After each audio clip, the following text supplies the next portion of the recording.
A Portuguese archaeologist just discovered a bunch of sunken ships filled with gold, including a Spanish galleon with 22 tons of gold and silver. This much gold today is worth about $2 billion, and this is the money from one ship alone. Archaeologist Alexandre Monteiro made this discovery almost by accident. He was studying some documents when he found some information about a ship that went missing in 1615, and he decided he wanted to find it. After many years, Alexandre found not just this specific ship, he actually discovered 8,620 shipwrecks in the waters of Portugal alone. Out of this number, 250 are gold-filled shipwrecks, a discovery that would make any Jack Sparrow shake in his boots. Most of these ships went down for boring reasons like the weather, but sometimes they were destroyed in battles, which may or may not have been super epic. They were carrying gold and other treasures from the New World to Europe, and of course, everyone wanted a share. Alexandre had been studying historical shipwrecks for 30 years now, so he has discovered many ships that went down in somewhat glorious ways. In 1816, for example, a ship of one of the richest men in Portugal sank in Australia, with an insane amount of 66,000 silver coins. This was the first ship from Portugal to ever plunge in the waters of Australia. The bad news is that these ancient sunken vessels, filled with riches and epic stories, are not so easy to reach. They're deep down in the ocean and covered by sand. You could still try, but that would be stealing part of a country's history, and you wouldn't want to be that person, would you? Naturally, Portugal was not the only country that explored the seas back then. The coast of Europe is packed with sunken ships filled with gold. In fact, there are about 1 million historical shipwrecks underwater right now, and the treasures abandoned under the sea might be worth around $60 billion. It's an insane amount of money, but let me tell you that these gold-filled sunken ships aren't really worth the hassle. There are many stories of maritime treasure discoveries that turned into insane lawsuits and even long jail time. Our first story starts in 1746, when a violent storm crashed a ship called Prince de Conti near an island in Brittany. The ship was filled with tea, ceramics, and 100 gold ingots.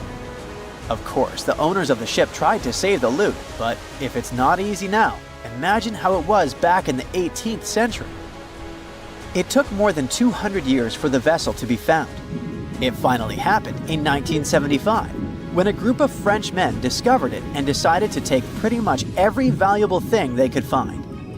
Now, I said these things were not worth the trouble for a reason. In France, if you find anything that can be historical, you must declare it to the local authorities within 48 hours. Fail to comply, and you will be committing something known as a crime. To be fair, our French friends here did declare their findings, but only the corroded cannons from the ship. And the gold? Well, they sold it. Obviously, because each gold bar is worth between $125,000 to $231,000. It took French authorities almost 50 years to retrieve the stolen gold, and they didn't retrieve all of it. Part of it was bought by an elderly couple living in Florida, and the crime is so serious they were charged for connection with money laundering, organized crime, and the trafficking of cultural goods. The poachers also sold some gold ingots to the British Museum collection.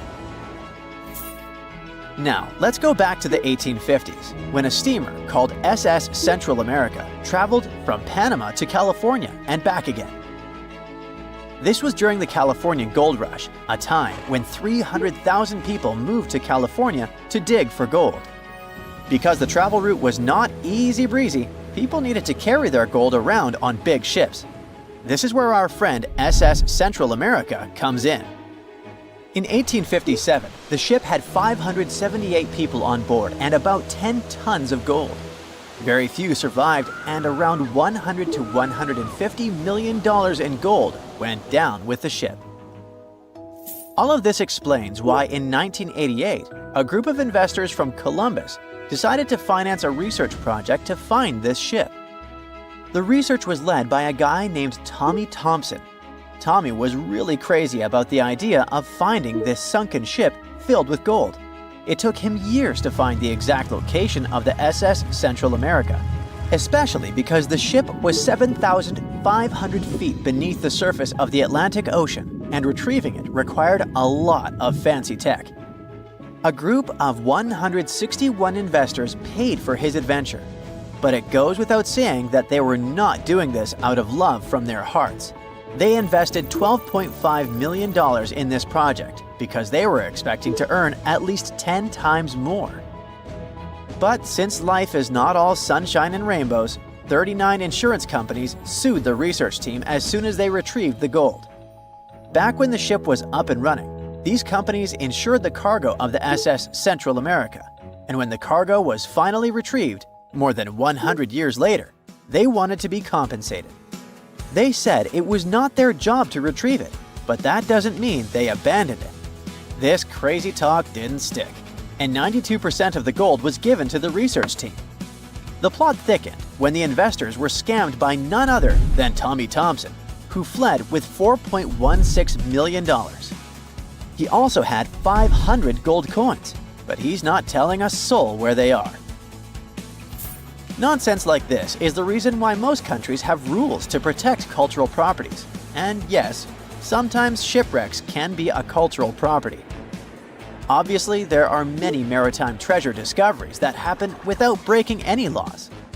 The SS City of Cairo, for example, was a steamship that submerged in 1929 with 2,000 boxes of silver coins weighing 122 tons.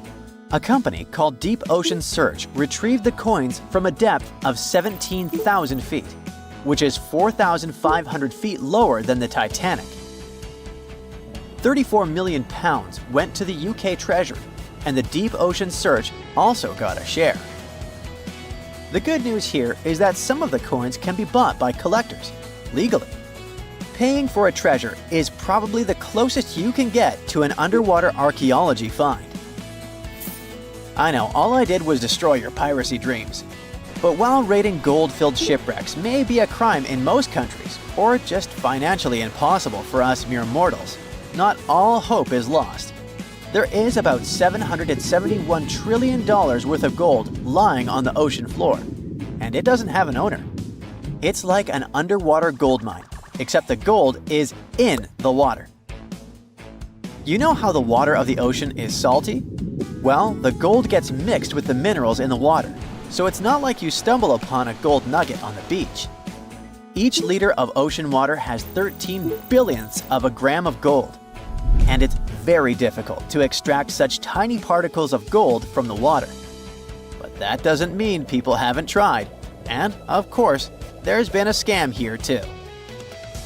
In the 1890s, a guy claimed he had invented a thing that would suck gold from the seawater. When he got enough money, he fled the country with the cash. If you really want to get some gold, you could try to extract it from the Earth's core, which has 1.6 quadrillion tons of gold. There's 16 times more gold in the Earth's core than what humans have mined in the whole of history. No hoax involved here, because nobody has dared to go down there yet. With archaeologists discovering gold-filled sunken ships out and about, maybe we can make our own maritime treasure discoveries, or at least save enough money to buy some silver coins. A ship filled with gold and other treasures worth over $13 million was found in the middle of the Namibian desert after almost 500 years. The worker who found it was actually looking for diamonds, but ended up with something way more valuable for history. There were some blocks of copper, some wood, pipes, and elephant tusks. The miners called for an archaeologist, who soon realized it wasn't a disturbed beach like they thought, but a shipwreck. All evidence showed that it was a Portuguese trading vessel, Bom Jesus, that went missing in the 16th century. Experts believe it was a special kind of ship that was bigger, stronger, and better than older ships from Portugal and Spain. These ships were built to take Portuguese explorers on long trips to distant places like India, China, and Japan, and come back with tons of cargo. The Bom Jesus was likely carrying treasures from Lisbon, Portugal to western India. But it looks like on its way around the southern tip of Africa, near Namibia, a big storm pushed the ship too close to the shore. The ship hit a rock, tipped over, and broke apart, sinking into the ocean. Archaeologists found treasure from the captain's chest under the water, which probably fell out when the ship's wooden hull broke. They also found pieces of the ship scattered along the shore, likely from the violent storm and later by construction in the area. The storm must have been very fierce, but they didn't find many bones, which means most of the crew may have survived or were lost at sea. The ship was split into 3 sections and incredibly well preserved, thanks to the thick layers of sand that covered it and prevented rot. Archaeologists who studied the wreck discovered over 40 tons of cargo.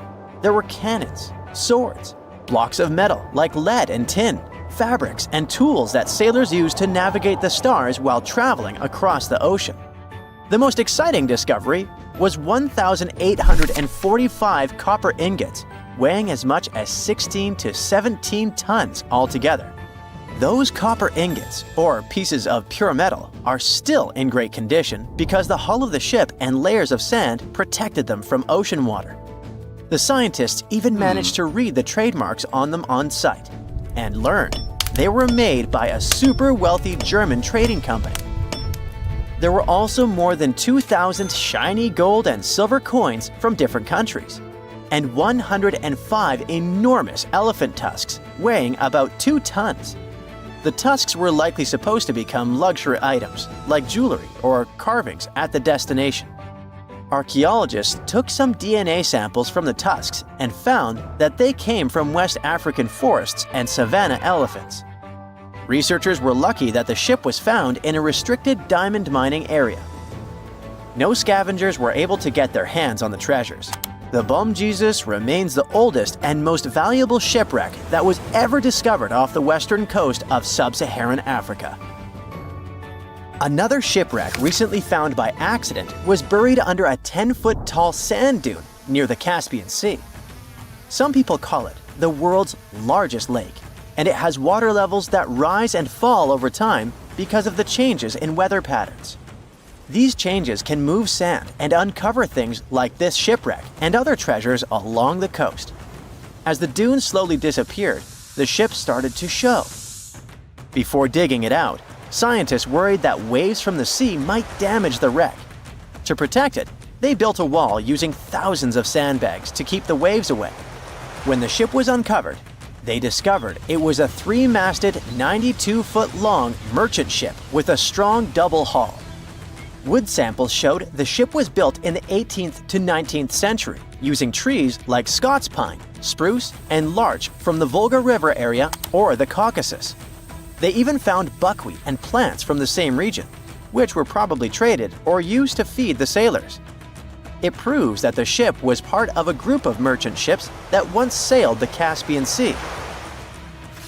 An amateur fisherman who was 20 feet under the sea off the coast of Turkey noticed some huge metal remains. He had an underwater camera, so he made footage of the discovery and took it to scientists. They immediately started an investigation and learned that it must be a shipwreck from the first decades of the 20th century. It could be one of the Ottoman Empire ships that had an important mission to deliver supplies, but disappeared without a trace. Scientists got permission to study this Black Sea wreck in detail to learn more about its mysteries. They're hoping to find its shipyard documents to find some answers, as the ship itself is in terrible condition and is tricky to work with. Robot submersibles that belong to an oil and gas company noticed hundreds of intact ancient storage jars sitting on the seabed in the eastern Mediterranean. Experts think those jars are 3,300 years old. This makes the find the oldest shipwreck from the deep sea. The jugs were probably used to store oil or other agricultural products like fruit. This proves that the people who made them organized maritime trade and had incredible navigational skills. It looks like the ancient mariners managed to traverse the Mediterranean Sea without a line of sight to any coast. All they could see was the horizon, so they must have used the sun and other stars to find their way. Off the coast of Sicily, under 20 feet of sand and rock, archaeologists found a shipwreck so old that they aren't even sure what materials were used to build it. They think the ship is from the 5th or 6th century BCE, which means it's over 2,500 years old. This ancient ship wasn't alone. Researchers also found 2 iron anchors shaped like an upside-down T from around the 7th century of the Common Era, and 4 stone anchors from prehistoric times nearby. One of the stone anchors was broken and may have had wooden pieces attached to help it hold on to the seafloor. They figured out that the ship itself was built using the on-shell technique. The wooden planks of the ship were connected so tightly that they could support the ship on their own, with extra beams added just to make it stronger. Sadly, the ship's wooden hull is very fragile now because tiny sea creatures that eat wood have damaged it over the years. Scientists are being extra careful as they study it to make sure it doesn't fall apart. This discovery is such a big deal because it was built during a time when Sicily was super important for trade. Back then, the Greeks and Punics were trying to take control of the seas long before Rome became the ruler of the Mediterranean. By studying this ship, scientists hope to learn more about how people traveled and traded in those ancient times. One more shipwreck, this time off the coast of Kenya. Could be from Vasco da Gama's final voyage. This Portuguese explorer was the first European to reach India by sea around the Cape of Good Hope. Local fishermen discovered the shipwreck in question in 2013. When an underwater archaeologist came to check it out, he found some treasures at the spot: elephant tusks and valuable copper ingots. If this find really has to do with Vasco da Gama, then it must be from the 16th century. It was the year of his 3rd and final voyage to India. Da Gama led a huge fleet of 20 ships, one of which was the São Jorge. Most of the ship is hidden under layers of coral, and a whole team of scientists are carefully digging trenches to find parts of the ship's wooden frame and hull. What is a boat doing in the middle of a desert? You would expect to find a seagoing vessel closer to shore. This is the question archaeologists had been asking for decades. In 1988, there was a storm near one of the most important archaeological sites in ancient Egypt. A wooden structure emerged from the sand. It was hollowed out by termites. Scientists were determined to solve its mystery. In 2000, they began excavating the site near Abydos, Ubidos. An American team of experts soon discovered a boat that was 70 feet long, and it wasn't alone. In total, there were 14 boats neatly resting next to each other. It was impossible to completely dig out the boats because of their poor condition. Luckily, the wood was preserved enough to get a sample. Analyses revealed that the boats were around 5,000 years old, the oldest fleet in human history to this date. The time of their construction predates the pyramids at Giza by half a millennium. Each ship of the fleet rested in a vault that matched its dimensions. The room was roughly a third of the size of a tennis court. It had mud brick walls that featured more than 120 drawings of boats. Ancient Egyptians incised them on whitewashed walls that were excellently preserved. Scientists have known about these mysterious chambers for well over a century. 1901, 1902. A British archaeologist, Arthur Weigel, stumbled upon a strange structure west of the River Nile. His team caught a glimpse of the interior walls. Sadly, a section of the roof collapsed, so they had to call off further exploration. Researchers abandoned the site, but its location remained on the maps. The boat's position first led scientists to think that they rested on a bank of the mighty Nile. But there was a problem with this theory. Today, the river flows almost 7 miles west of Abydos. Further studies of the surrounding terrain showed the Nile didn't change its course throughout history. Also, if the boats floated near a dock, they would be in unstable positions. The 14 vessels at Abydos were perfectly parallel to each other. There was only one conclusion possible. Someone had deliberately placed them like that. They must have gone through a lot of effort. Each boat had enough room for up to 30 rowers. These vessels could really float. They weren't models, but scholars still don't know if they actually sailed any body of water in ancient Egypt. This doesn't diminish the importance of the find. Previously, archaeologists found only small-scale models. in King Tut's tomb alone, there were 35 boat models. For a long time, these figurines were the only clues as to how ancient Egyptian vessels looked like. The boat's design confirms that they were the real deal. They are the earliest surviving examples of something called built boats. Ancient people constructed primitive vessels by hollowing out large tree trunks. The alternative was reed that was tied together to form a raft. The boats at Abydos had planks tied together. This was a major breakthrough in shipbuilding. During their lifetime, the boats must have seemed impressive. Timber was a valuable commodity at the time. There was no wood in the desert. Cedar had to be imported from Lebanon. The only person who could afford such luxury was the pharaoh. Studying the area around the ancient fleet provided more answers. Scientists discovered a mud brick structure where Egyptians worshipped the pharaoh. Its approximate date of construction matches that of the wooden boats. The same bricks out of which this building was made were used to encase the fleet. At the time of their construction, the rooms they were stored in had a ceiling. That's the section that archaeologists stumbled upon in the early 20th century. Just like mummies and coffins, these marvelous ships rested inside splendid vaults.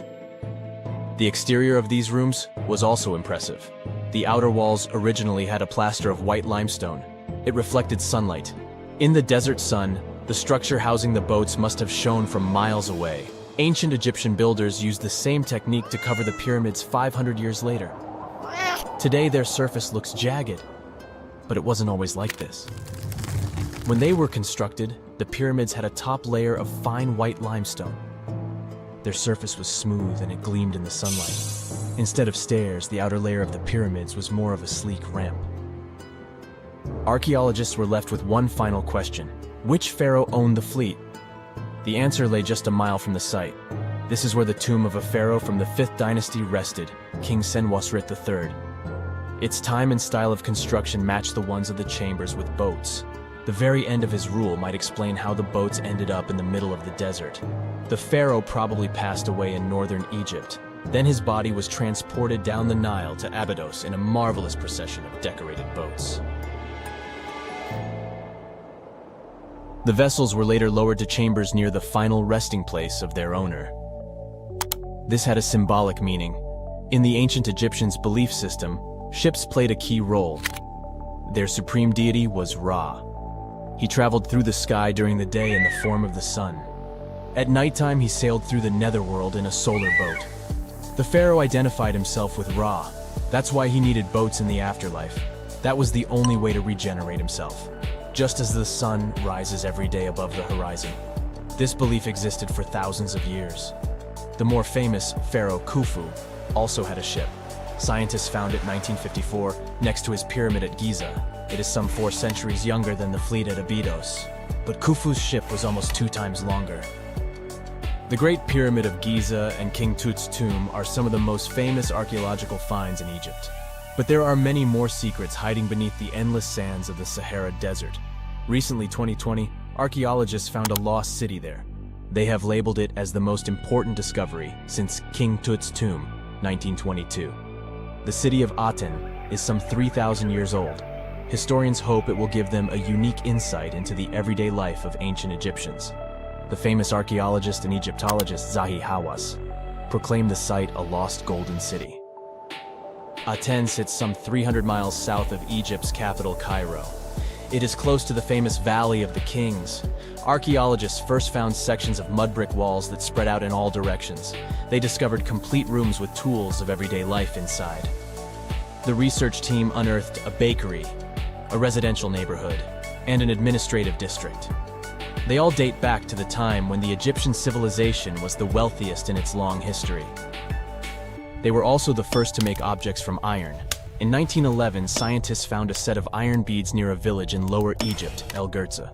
These are the earliest known iron artifacts. The discovery is literally out of this world. Ancient people made them by beating into shape a piece of a meteorite. The 9 beads were once part of an ornate necklace. They are now blackened and corroded, which is perfectly normal for a piece of jewelry that is over 5,000 years old. They consist of an iron-nickel alloy. Researchers were impressed by the skill of ancient jewelers who processed the beads. Their craftsmanship is more impressive when you think that they didn't know the stellar origins of the material. The Great Pyramid of Giza also has a remarkable feature. an international research group investigated the electromagnetic response of the structure to radio waves. They found that the pyramid has the ability to concentrate electromagnetic energy inside it. This occurred inside its chambers as well as under the pyramid's base. It contains an underground, unfinished chamber. It seems that the electromagnetic response is connected with the properties of limestone, the Great Pyramid's main building material. The research results might have a practical application. The way solar cells and nanosensors function could be improved by this remarkable find.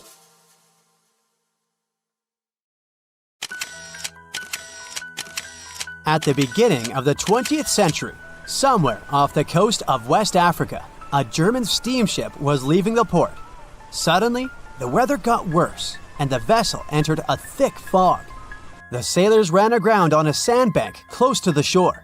Luckily, no one was hurt, and they were even able to save their precious cargo. But the ship was stuck in the sand for good. And it was not alone there.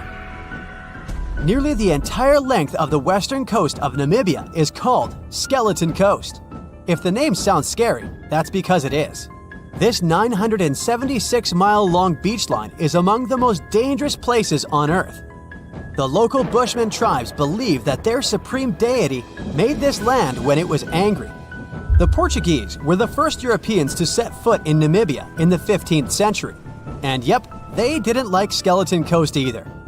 Portuguese explorers thought this land presented the gates to the underworld. This is the place where the Namib Desert meets the Atlantic Ocean. It might be dangerous, but it's actually beautiful. Plus, it's a UNESCO World Heritage Site. If Skeleton Coast had a PR manager, they would quit on the first day on the job.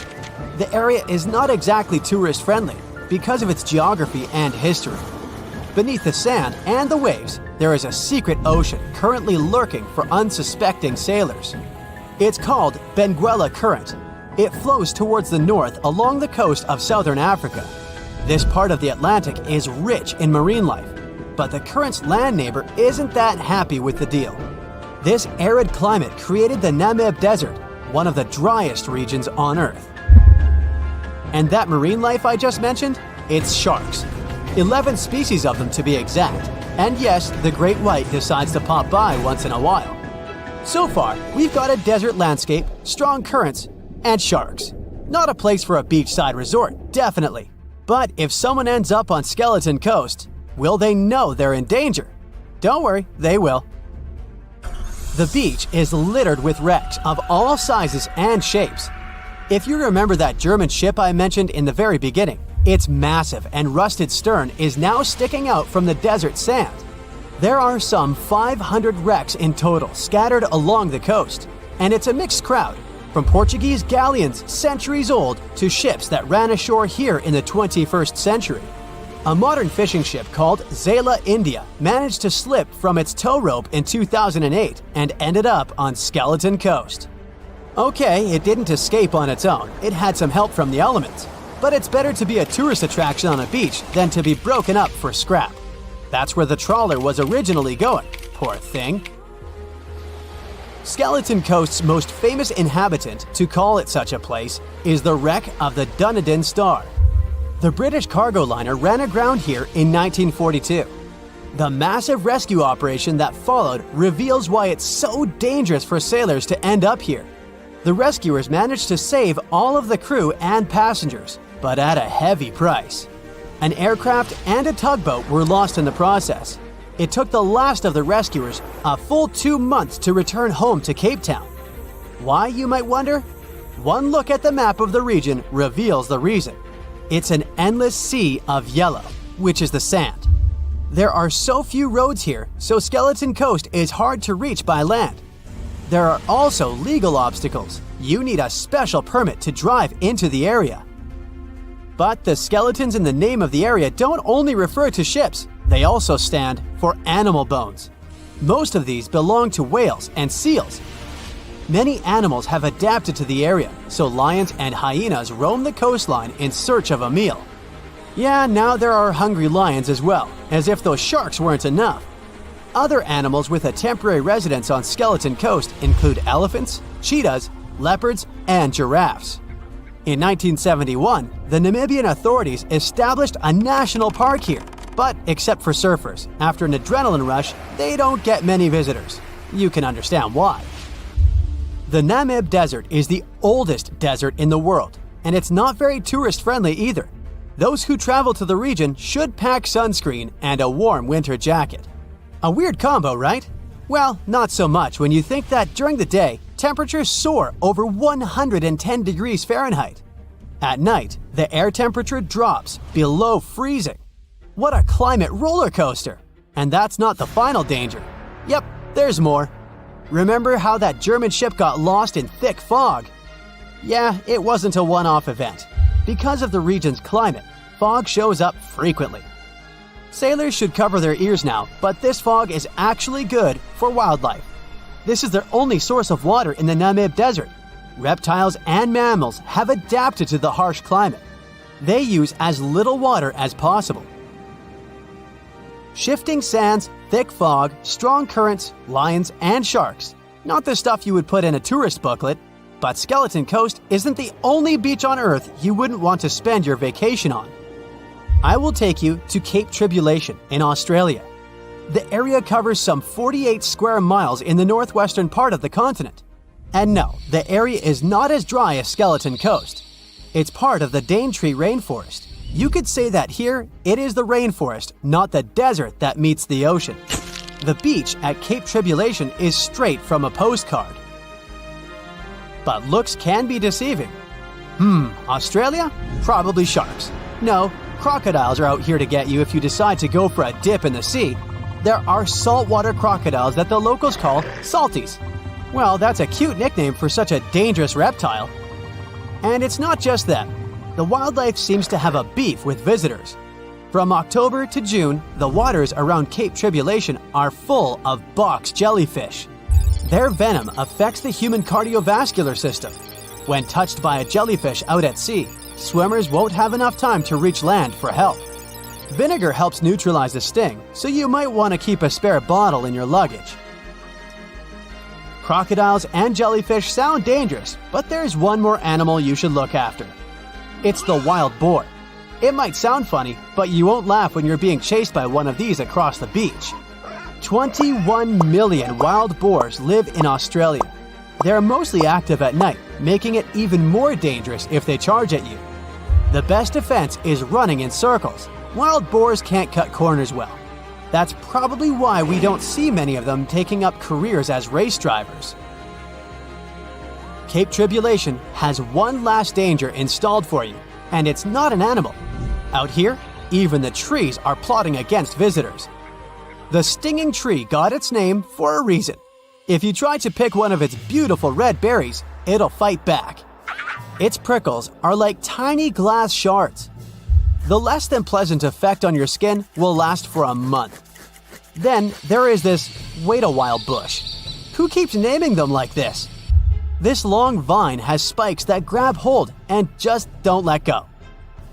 They are so strong, they can pull a human off a horse. You'll have to wait for someone to come by and save you from this thorny grabber. If you are about to cross this Australian beach from the vacation list, hold on for a second. Tourism is booming here. The local authorities have restricted access to all of the danger zones. Visitors go swimming in dreamy water holes that are surrounded by lush vegetation. There are even ropes to swing from. Now, that's a beach you can finally relax on. Strange things occur in the cold waters of Antarctica. One of these things happened to a ship called Jenny. It was a small schooner whose history began in 1822. The boat and its crew set sail and disappeared a year later. For 18 years, the ship was considered sunk. People forgot about it, but in 1840, the vessel reminded the world of itself. That year, the whaling ship Hope sailed through the Drake Channel in Antarctica. The crew members noticed a ship among icebergs. It was the schooner Jenny. It was floating slowly in the dark, with no signs of life. The captain of the Hope, Mr. Brighton, gave the order to approach the mysterious vessel. They thought it was some creepy ghost ship, but as they came closer, they noticed crew members on the deck. The sailors of the Hope called out to them, but received no answer. This time, it became clear that something terrible had happened to the Jenny. When Brighton boarded, he realized that the Jenny crew members weren't missing. They were here. Frozen people stood like statues. Brighton went down to the lower deck and found the captain. He was sitting frozen at the table, holding a pen. Brighton looked at the logbook. The last record was made on May 4th, 1823. The captain wrote that he was the only living member of the crew. They spent 71 days without food. It seemed that the ship got lost in the sea because its captain went off course or sailed into an iceberg, but no one knew for sure. After that, nobody ever saw the Jenny again. According to rumors, the crew of the Hope abandoned the frozen ship and left it to drift in the cold waters. According to other rumors, this whole story is fiction. The story of the Jenny was described in a German magazine in the middle of the 19th century. Still, there was no further evidence of the ship's existence. Already in our time, Cambridge University decided to explore the case of the Jenny. The researchers discovered that one of the crew members of the Hope, who didn't disclose his name, told someone the legend of the frozen ship. Someone shared the story with another guy, and it was published in a German magazine called Globus. And that's all. There was no other evidence. One of the most famous ghost ships was the Mary Celeste, and there's no doubt about its existence. The history of this vessel was documented in court. People wrote about it in newspapers, but the most exciting thing is that the ship continued to be used even after 10 people disappeared from its deck. The history of the Mary Celeste began in Canada in 1861. When it was first built, the ship was called the Amazon. It changed captains several times, and it also hit some rocks. The boat was sold, bought, then sold again, repaired, and sailed under the name Mary Celeste. In 1872, it had a new captain, Benjamin Briggs. He was a decent, brave man with a lot of experience in navigation. He had a beloved wife, a daughter, and a son. When he went on his last voyage, he took his wife and daughter with him, and his son stayed in America. In November of 1872, the Mary Celeste sailed from the port in New York with 10 people on board and disappeared. 8 days later, another ship, the Dei Gratia, also left New York and followed the same route. Dei Gratia's captain, David Morehouse, noticed the Mary Celeste and immediately realized something was wrong. The ship was moving too freely, as if no one was controlling it. The captain tried to contact the crew members, but no one answered him. Then, together with other sailors, he climbed aboard the Mary Celeste. The ship was in good condition. There was no damage. The hold was slightly filled with water, but it could be easily pumped out. Everything seemed fine, but one lifeboat was missing. The crew members' valuables were in their cabins. The cargo was in the hold. The supplies of water and food were untouched. Judging by the records in the logbook, the ship was caught in a storm, but it was not too strong. Other ships also sailed through this storm, but nothing bad happened to them. The last record was dated November 25th, and it claimed that everything was fine. The sails of the Mary Celeste were slightly damaged, but perhaps it happened after the crew had disappeared. The whole ship was in excellent condition, but what made the people leave it? Part of the crew of the Dei Gratia stayed on board the Mary Celeste to bring it to dry land. Everything went well. They delivered the ship to the closest port. Next, the captain of the Dei Gratia appeared before the court and told about what had happened. However, the prosecutor and the judge didn't want to believe in the story of the Mary Celeste. They were sure the captain got rid of the ship's crew to get money for its cargo. According to the maritime laws of that time, if you found a ghost ship with valuable cargo, then a substantial part of this cargo belonged to you. So, many people thought that David Morehouse decided to earn some money. This version seemed to be more valid than the one about the mysterious disappearance of 10 people. Fortunately, no one accused the captain of committing a crime. They thanked him for his service and gave him a monetary reward. However, his reputation was damaged, which greatly affected his career, as many believed he attacked the crew of the Mary Celeste. But even after this terrible case, trial, and investigation, the story was not over. The Mary Celeste was still an expensive and efficient vessel. It sailed several times, but then one captain crashed it into the reefs to get insurance. The court revealed this deception and accused the captain of intentional property damage. The story of the Mary Celeste became famous all over the world. People began to build their theories, realistic and not. Someone believed the ship had sailed through the Bermuda Triangle, but this version was quickly refuted, as the route of the Mary Celeste passed thousands of miles away from the Bermuda region. Did the Kraken or another giant monster attack the ship? Nope. Since the boat was found in almost perfect condition, there were no signs of a struggle. One of the most popular versions was that the crew of the Mary Celeste stole some valuable cargo and sailed to Spain on the rescue boat. However, those who knew Captain Benjamin Briggs said he was a good, honest man. Besides, he had a son in New York, and Briggs would never leave him. A more thorough investigation revealed that a series of accidental circumstances could have caused the disappearance of the ship's crew. Before its last voyage, the vessel delivered coal. Perhaps the pump intended for pumping water got clogged with coal after that. And when the ship got into a storm, the hold filled with water and the pump broke. The captain couldn't understand the amount of water because numerous barrels in the cargo hold blocked the view. Benjamin Briggs assumed it was dangerous to stay on the ship during a storm, so he evacuated with the passengers on a lifeboat. Perhaps they were close to land and decided to sail there, but the storm intensified and overturned the boat. Also, one record in the log journal said that the chronometer was faulty. It was a device that helped to determine your location at sea using longitude. Briggs got lost and didn't know which way to sail. The storm was strong, and he couldn't determine whether the ship would sink. Perhaps Briggs decided to leave the ship in a rescue boat when he saw the coast of the Azores.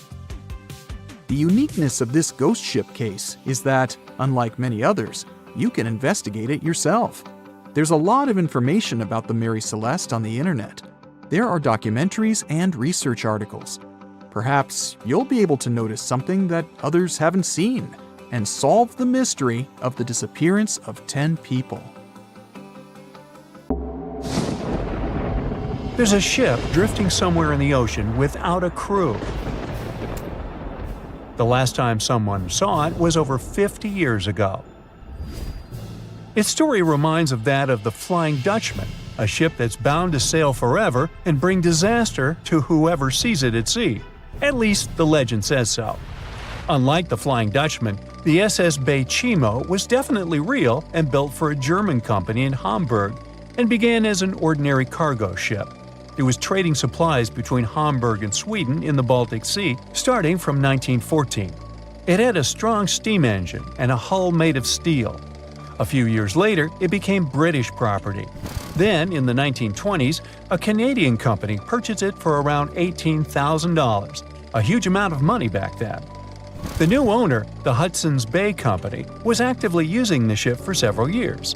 They would often send it on voyages from its home port in Scotland to Siberia, Alaska, the Yukon, and the Northwest Territories. It also passed through the Panama Canal and even the Suez Canal, with fur pelts for sale on board. Sometimes it would also transport passengers. It had completed 9 successful voyages before this strip of good luck came to an end. Starting from the 1930s, SS Baychimo would have trouble with ice and storms. When it first got trapped in ice in October of 1931, some of the crew managed to escape to Alaska. 15 of 22 sailors decided to stay with their vessel and try to save it. They had furs and other valuable cargo worth around $58,000 aboard. The company sent them supplies to survive the winter. They set camp near the ship out of the hatches, tarpaulins, and other materials, and offloaded the cargo. At the end of November, a blizzard rushed through the area, and it seemed like it had taken the ship with it. The ice platform had survived, but the ship broke free. Some of the crew members were sure it had sunk. But soon after, they heard from one of the locals who had spotted their ship around 45 miles away from their camp. The crew moved on with their lives, and the ship started its journey as a runaway vessel. People would spot SS Baychimo once a year or so, all the way until 1965. It was mostly spotted off the coast of Alaska. A man going to Nome with his sled dog, along with prospectors, explorers, and treasure hunters, all claimed to have seen SS Baychimo. Someone tried to board it and take it to port, but ended up stranded on it for days because of horrible weather. Others got luckier and managed to take a whaleboat, some furniture, and other valuables from the vessel. Those who got close to the ship saw that it was damaged and missing the propeller. Still, it stayed afloat without a crew for at least 38 years and became the longest sailing ghost ship in history. In 2006, the Alaskan authorities started a project to solve the mystery of this ghost ship of the Arctic and finally find SS Baychimo, either still above or below the water. So far, the project has not been a success. SS Baychimo remains one of the estimated 4,000 ships that have disappeared off Alaskan shores. If the legend of the 17th century isn't lying, this ghost ship could be sailing somewhere along the Flying Dutchman. It belonged to the Dutch East India Company. Its captain managed to do the impossible for that time and sailed from Holland to Indonesia in only 3 months. They said he was flying over the sea, and some evil tongues explained that he had made a deal with evil forces to achieve that. Once the ship was sailing back home, its captain and crew disappeared without a trace. There are many versions of what happened to it. One of the first ones said it had tried to enter port at the Cape of Good Hope, got in a terrible storm, and sank as there was no captain to save it. Another legend says the captain had refused to obey the skies to let the ship sink during the storm. A scary light form then struck the boat and the crew, and it was condemned to forever wander without rest. Many sailors claim to have spotted the wandering Dutchman. The Duke of York, who was to become King of England, mentioned having seen it in Australian waters. Right after spotting the ship, the man who saw it first fell from the top of the mast and didn't survive. There were more encounters with this legendary ship up to the middle of the 20th century. Ships would nearly collide with it as the Flying Dutchman jumped out of the blue. Scientists have a more logical explanation for this mystery: Fata Morgana, not to be confused with Hakuna Matata. Now, when you're out at sea on a hot day and the air is all wavy, it feels like when you look at the road on a scorching summer day. That's because of something called atmospheric refraction. When light passes through different layers of air with different temperatures and densities, it bends and twists. Sometimes, under certain conditions, this bending of light can create really bizarre optical illusions over the ocean, like sightings of the Flying Dutchman. The Fata Morgana phenomenon can make distant objects appear distorted, stretched, or even lifted above the horizon. So you can see a ship far away, but because of the way the light is bending, it will look like it's floating above the water or even disappearing and reappearing. A Fata Morgana is most commonly seen in polar regions, especially over large sheets of ice that have a uniform low temperature. But you can see it anywhere, even in deserts and over lakes on hot days. The first stories about ghost ships go all the way back to ancient Greek and Roman mythology. One of the most famous ghost ships in history is the Mary Celeste. This brigantine was traveling from New York City to Genoa and was fully stocked with provisions, but missing a crew when it was discovered in the Atlantic Ocean in 1872. The crew's personal belongings were also there, completely undisturbed. The final entry in their log was made 10 days earlier. We still don't know what happened to its crew, and the ship has inspired many spooky stories and legends. The Lady Lovibond was another legendary schooner that is believed to have been wrecked off the coast of Kent in the middle of the 18th century. The story tells that the ship's captain, Simon Reed, had just got married and took his bride on board for a celebratory cruise, despite the superstition that it could bring bad luck. They were on their way to Portugal when the first mate, who is also in love with the captain's new wife, went mad because of jealousy, attacked another crew member, and then took over the wheel and steered the ship straight into the dreaded Goodwin Sands. No one aboard survived, and the schooner is said to reappear as a ghost vessel every 50 years. In present times, many vessels become abandoned and turned into ghost ships intentionally. There are thousands of them floating in U.S. rivers, lakes, channels, and coastal waters. Some people lose their boats in storms and other extreme weather. Others have to abandon their boats because maintaining them can cost 10% of the boat's price. Plus, docking a vessel can add up to several $1,000s every year. Most boats have been made of fiberglass, so an owner can't just recycle them as scrap metal. So, once they want to get rid of it, they often tie it to a dock and sneak away, or leave it floating far away from the shore, or just try to sink it. When ghost ships sink in shallow waters, they can cause damage to coral reefs, mangroves, marshlands, oyster habitats, and wetlands. Plus, they can collide with unsuspecting regular ships and cause real trouble. So, don't do that. Enough said. No matter what happens, don't stop! We almost got it! Two treasure seekers are digging frozen ground in a cornfield at night. It's raining hard, lightning is flashing, but these two guys keep working. And now the shovel hits something solid. No way! A treasure chest! They start digging faster and find a piece of a ship's engine. What the? Far from the seas and lakes, somewhere under the fields of Kansas City, they found a giant sunken ship. How is this possible? Now you'll see. Some people spend their lives searching for shipwrecks with treasures underground. One of them is explorer David Hawley. He's been looking for such ships far from the seas, rivers, and oceans for many years. He does this because he likes the feeling of adventure. The holds of these ships may contain chests of gold, antiques, and artifacts. And you can get a lot of money for them. David says you don't have to go into the ocean to find a sunken ship. They may be lying in your backyard. But why do ships end up buried underground among fields, farms, and plains? Let's find out using the example of steamboat Great White Arabia. According to old records, the newspaper clippings, this ship had been carrying about 200 tons of treasure before it sank in 1856. Many rumors and local legends said the ship was lying underground a few miles northeast of Kansas City. It was there because people deliberately altered the riverbed and channels of the Missouri River in the second half of the 19th century. They artificially brought the shores closer to each other. They narrowed the river to increase the flow's speed so boats could sail much faster. In the 19th century, steamboats were the most popular means of transporting passengers and goods. Before railroads, they extended the western border across the Mississippi and Missouri rivers and brought supplies to people. That's why it was so important to increase the speed of their movement. So, on September 5, 1856, Arabia was sailing along such an estuary. It came across a snag sticking out of the water. A piece of log quickly flooded the ship. Fortunately, all passengers were evacuated. But the steamer and its precious cargo reached the silt bottom of the Missouri River in a few minutes. Several years had passed. Everyone forgot about the vessel. During this time, the course of the Missouri River had changed.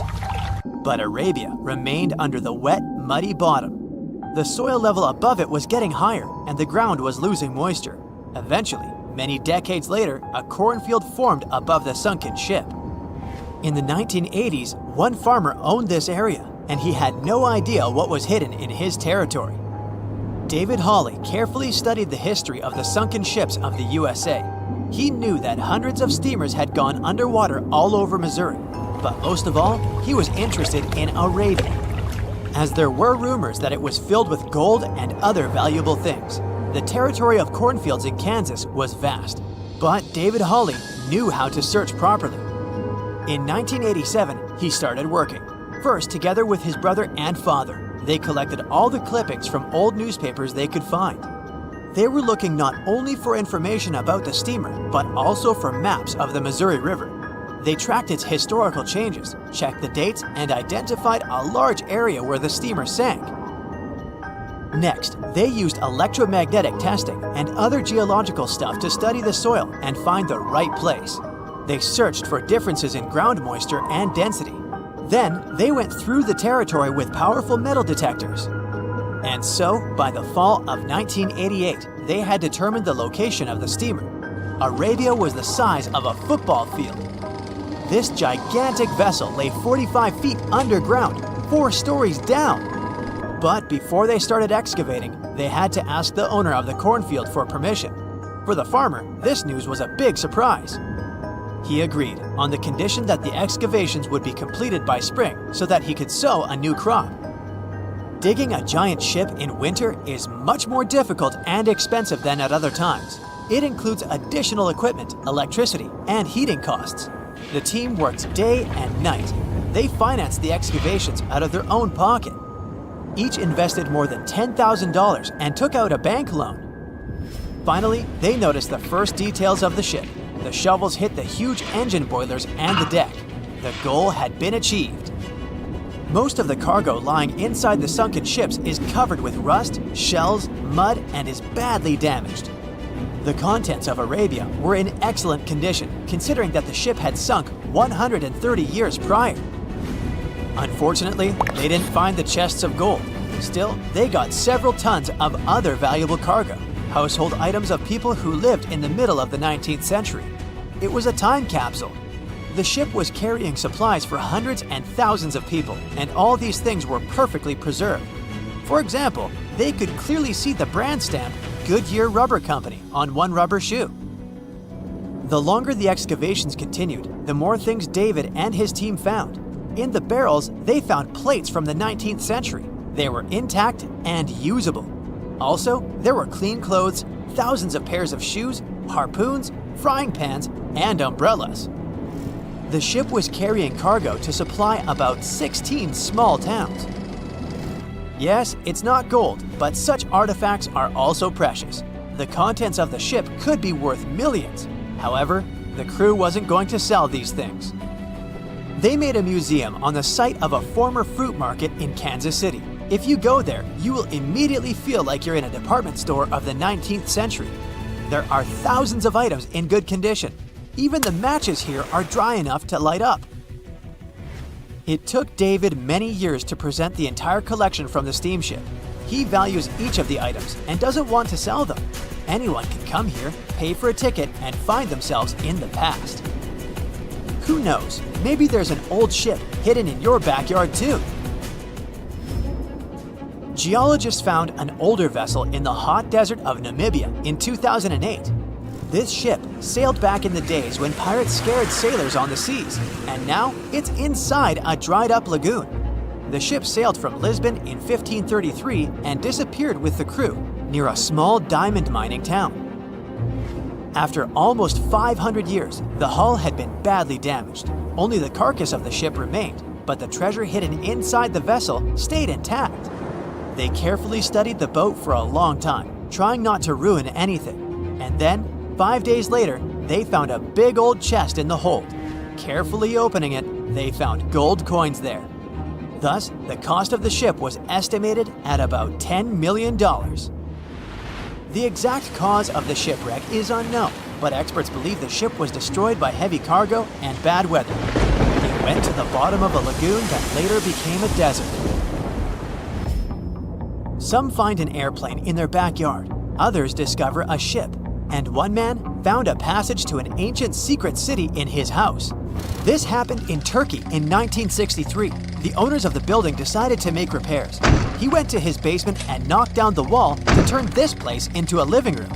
And so, behind one wall, he found a tunnel leading underground. The man thought it was some kind of a secret chamber. He went down there and realized it was something much more than that. It was an ancient city 18 floors deep. People built it in the years 780 to 1180 as a refuge from weather disasters and the invasion of enemies. This place also includes many underground tunnels that stretch for several miles in different directions. People could get to the town from different points using secret passages leading to these roads.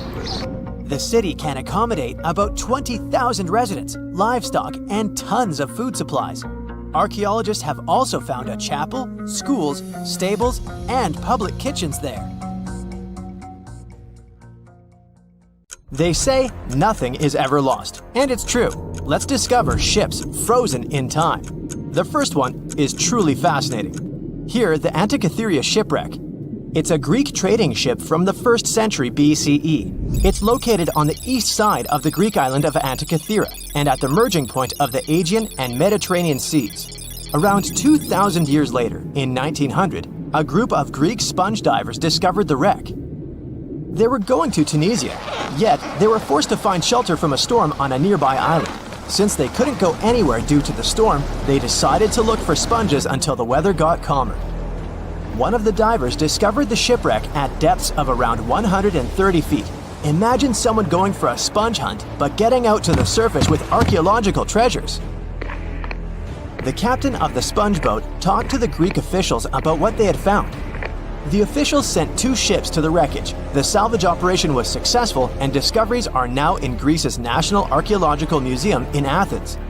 The findings included 3 life-sized marble horses, jewelry, coins, and hundreds of works of art, including a 7-foot-tall colossus statue of Hercules. Among these treasures, Antikythera ephebe, a bronze statue of a young man, caught more attention. Because the ephebe doesn't comply with any familiar iconographic model, and there are no known copies of his type, he held a spherical object in his hand. Scholars have different theories of who that person could be, but they are not in a consensus yet. More than 70 years later, Jacques-Yves Cousteau and his team went to the area and recovered hundreds more artifacts and the remains of 4 people. Interestingly, they discovered a complex set of interlocking gears, capable of predicting the movement of the sun, moon, and several planets. The mechanism can also show the times of solar and lunar eclipses years into the future. Think of this Antikythera mechanism as an early computer calendar, to plan significant events like agricultural activities, religious rituals, and Olympic Games. These artifacts found in the Antikythera wreckage are some of the most important findings in modern archaeology. Just the Antikythera mechanism itself has changed our perception of the limits of ancient technology. The mechanism has a sophisticated design and was made over 1,000 years ago. After all these amazing discoveries, experts believe that the wreckage site has remained largely unexplored, and is mostly because of its location and the landscape of the seafloor on which the ship rests. The wreck is too deep for scuba divers but too shallow to use something like a submersible.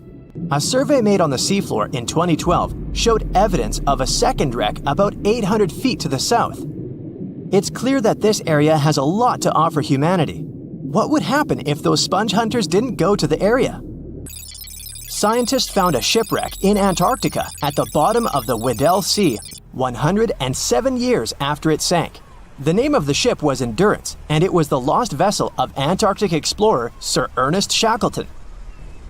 Scientists who laid eyes on it decades later say it is among the greatest undiscovered shipwrecks ever. That is why they filmed the whole discovery.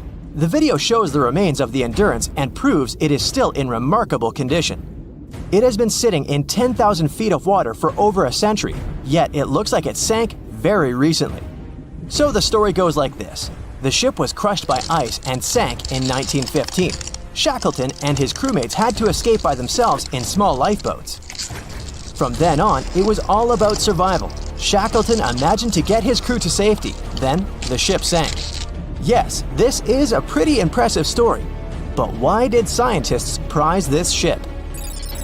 Firstly, Shackleton's Imperial Trans-Antarctic Expedition sailed to make the first land crossing of Antarctica. Yes, the crew was trapped in ice, but the intention was important.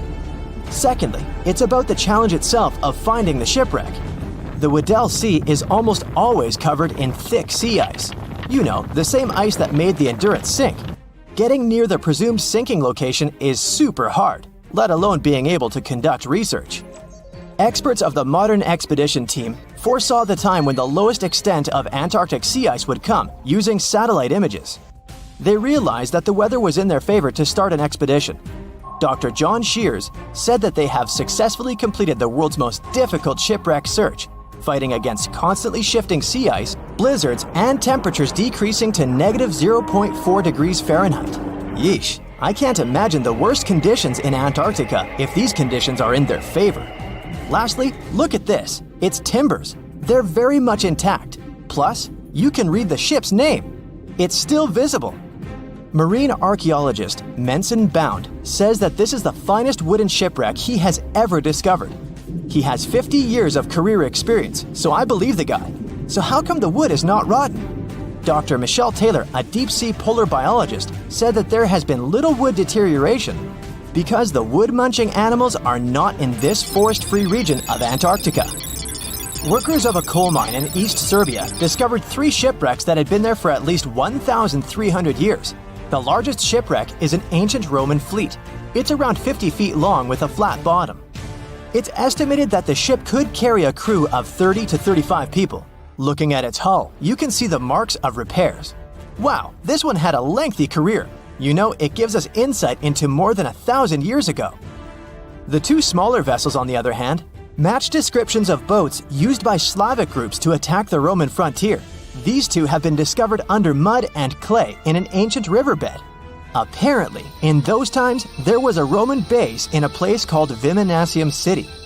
Interestingly, Viminacium was a provincial capital with an estimated 40,000 inhabitants in the 4th century CE. For comparison, it was even larger than Pompeii. The Kostelach coal mine is a center of hidden gems. Archaeologists had found evidence of ancient human and animal activity here before. For instance, in 2012, experts found bones of at least 5 woolly mammoths, which went extinct about 10,000 years ago. Canadian archaeologists found a ship 150 years after it went missing in the Canadian Arctic waters. This merchant ship is called HMS Investigator. It was purchased in 1848 to search for the explorer Sir John Franklin's ship that got lost in the Northwest Passage expedition. So, HMS Investigator left Britain in 1850 for this rescue operation. The expedition crew, captained by Robert McClure, sailed the Investigator into the water. He realized that he was in the final leg of the Northwest Passage, the sea route across North America. But before he could sail into the Beaufort Sea, the 122-ton ship itself got stuck in the thick ice. The crew spent the winter over the Prince of Wales Strait. The following summer, McClure tried again to sail to the end of the passage, but the ice blocked his way once more. Here, too, the crew was forced to leave the ship. He steered the crew into the Bay of Mercy. There, they were to remain until 1853 when the crew of the HMS Resolute rescued them. Imagine a crew of 60 people who had to spend 3 winters in the Arctic without even knowing if they would survive. Later on, the ship was found sitting upright in about 36 feet of water. It was in very good condition. Arctic water has prevented the outer deck of the vessel from deteriorating quickly. The outline of the ship and its timber can be clearly seen. Plus, archaeologists have uncovered artifacts on land left by the sailors. They had unloaded everything before abandoning the Investigator. 3 sailor graves and 1 British naval shipwreck had also been discovered in the area. I wonder what else they could find there. Wow, it's the only place where 1 minute you're learning 17 natural ways how to get rid of houseflies, and the next, you're taking an epic journey straight into a black hole. More than 10 billion, with a B, views in total. That's 47 billion minutes watched, or more than 70,000 years. That's all the way back to the Ice Age. No, I wasn't around then. 40,000 videos, hundreds of topics, and most importantly you, a whole 44 million of you. Our viewers. We could populate an entire country if we wanted to. We'd like to continue helping you learn and giving you useful skill improvement tips. Got a thirst for knowledge? We've prepared 4 masterclasses on creating a 2D character animation from scratch, 10 hours of video lessons, practical tasks using professional software, and additional materials that you can use with your own projects. Get the full course now and create your own animated masterpiece.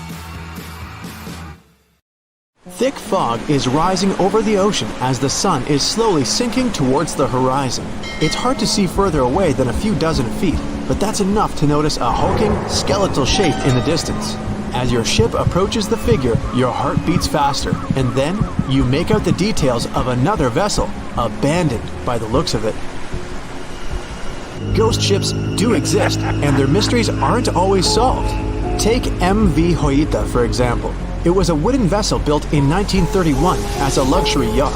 It had served well to various people over 20 years before it was bought by a Samoan sailor and became a merchant ship. In 1955, though, Hoita's service came to an abrupt and mysterious end. On October 3rd, it set sail for another trading voyage that should have taken no more than 48 hours. Delays happen in the sea, so when Hoita didn't arrive on October 5th as scheduled, there was little worry yet. But then it failed to come on the following day too. There was no distress signal or any other sign of Hoita's presence anywhere between its departure and arrival points. A search and rescue party was dispatched to find the ship, and for 6 days, they were scouting the area of nearly 100,000 square miles. On October 12th, the mission returned to the base empty-handed. Hoita vanished without a trace. It was only a month later that another merchant ship, Tuvalu, noticed the missing vessel far away from its route, drifting in the open sea and listing heavily. The sailors boarded the ship and found that all of its crew and passengers, 25 people total, were missing, along with all the cargo the vessel had been carrying. The radio was tuned to the International Distress Channel, meaning that the crew had been trying to ask for help, but they couldn't reach anyone because the radio cable had been damaged, limiting the range to 2 miles. The lifeboats were missing as well, indicating that people on board must have left the ship. Unfortunately, they seem to have taken the logbook with them, leaving the rescue team clueless as to what had happened. Even today, the mystery of MV Hoita hasn't been solved yet. No one knows where the crew and passengers had gone and what had caused them to leave. SV Carol A. Deering wasn't a ghost ship in the usual sense of the word. There are no sightings of it in the open sea. Instead, it was found on the shore. But the circumstances of it running aground are a puzzle shrouded in mystery. Carol A. Deering was built in 1919 in Maine, and it was a large vessel made for commercial voyages. Unfortunately, despite its large cost of construction, it had only served for a year before its last trip. July 19th, 1920. The ship was traveling from Puerto Rico to Rio de Janeiro via Newport News to deliver a cargo of coal. It was almost halfway to the final destination when the captain fell seriously ill, and the crew turned back to drop him and his son off and replace the captain. The voyage went without incident, but when it came to Barbados in December to resupply, there were strange moods among the crew. The first mate didn't seem to be happy with the new captain. No one paid much attention to it back then, when they probably should have. The last sighting of Carol A. Deering at sea was on January 28, 1921, when a lightship noticed it off the coast of North Carolina. There was some commotion on the quarterdeck of the ship, where the crew were normally not allowed. Then, another vessel sighted it, but there was already no one on the decks.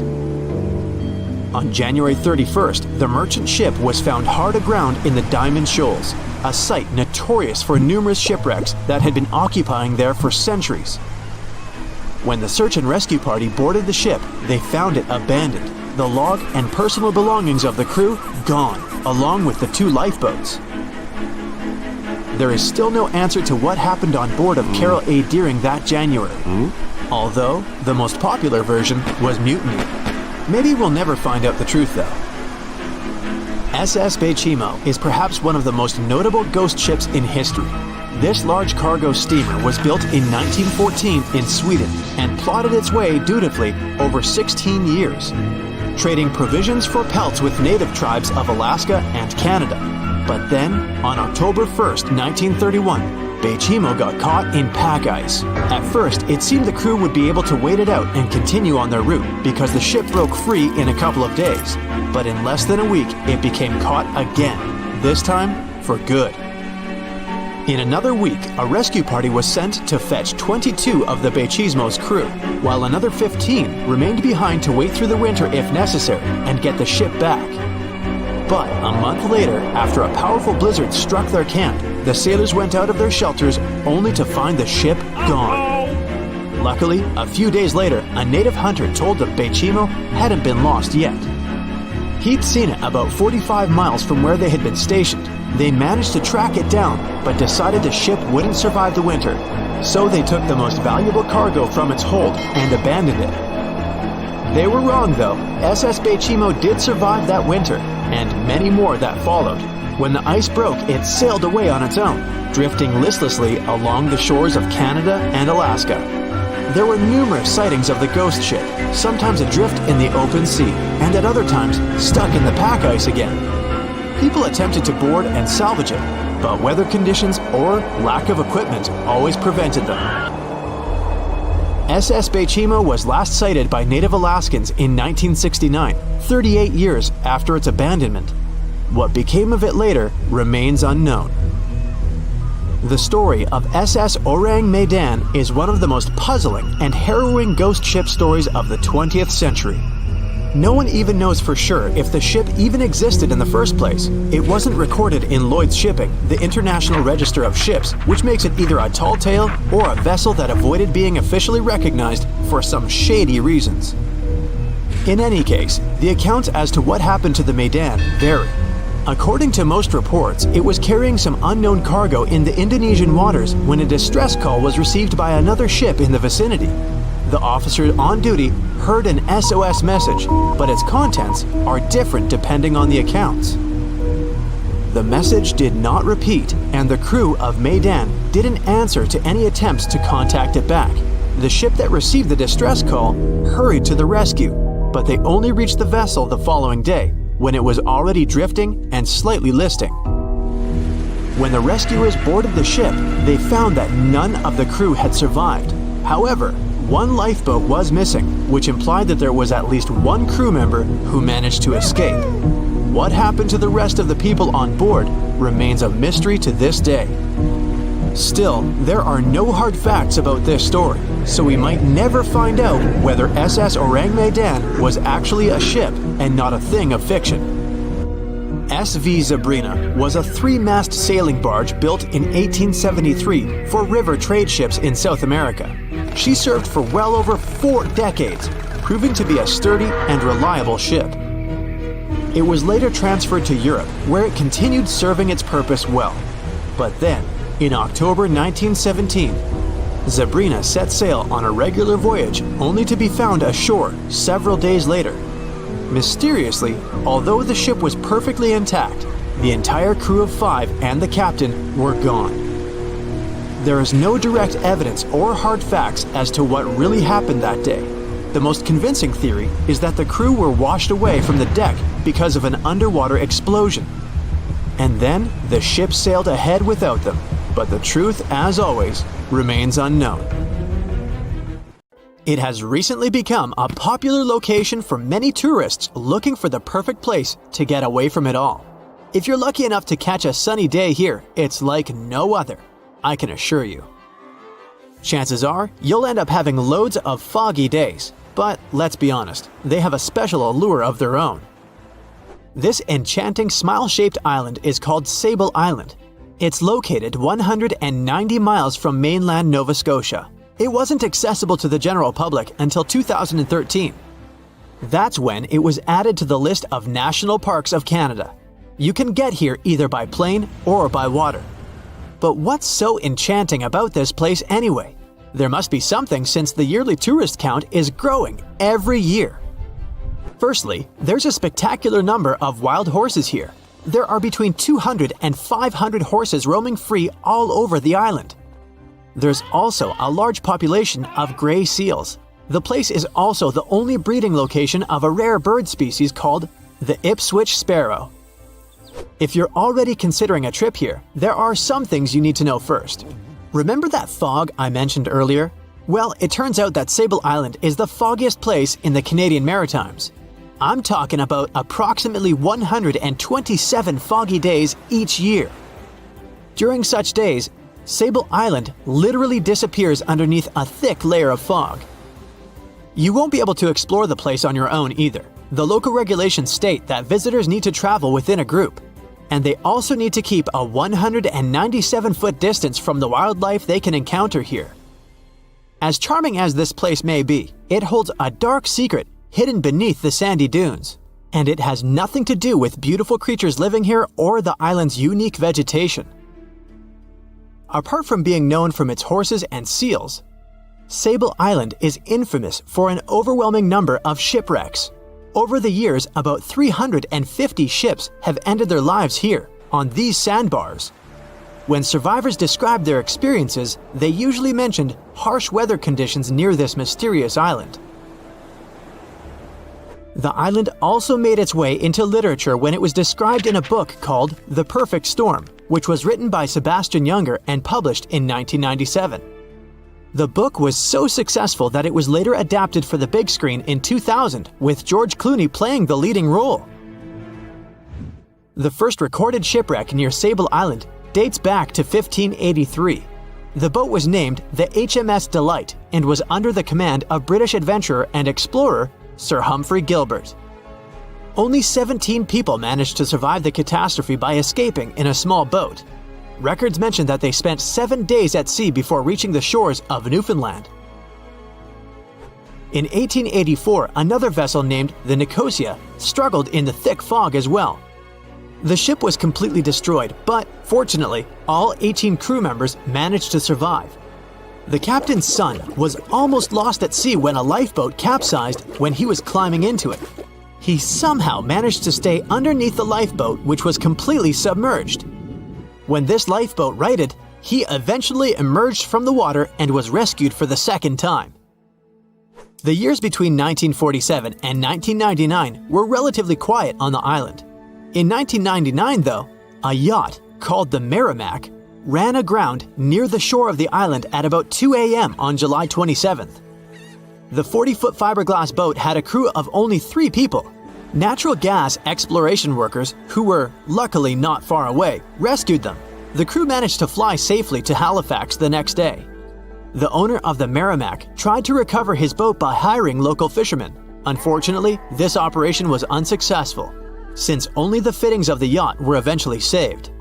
It took no more than 6 weeks for the sand and waves to crush and completely break up the hull of the Merrimack.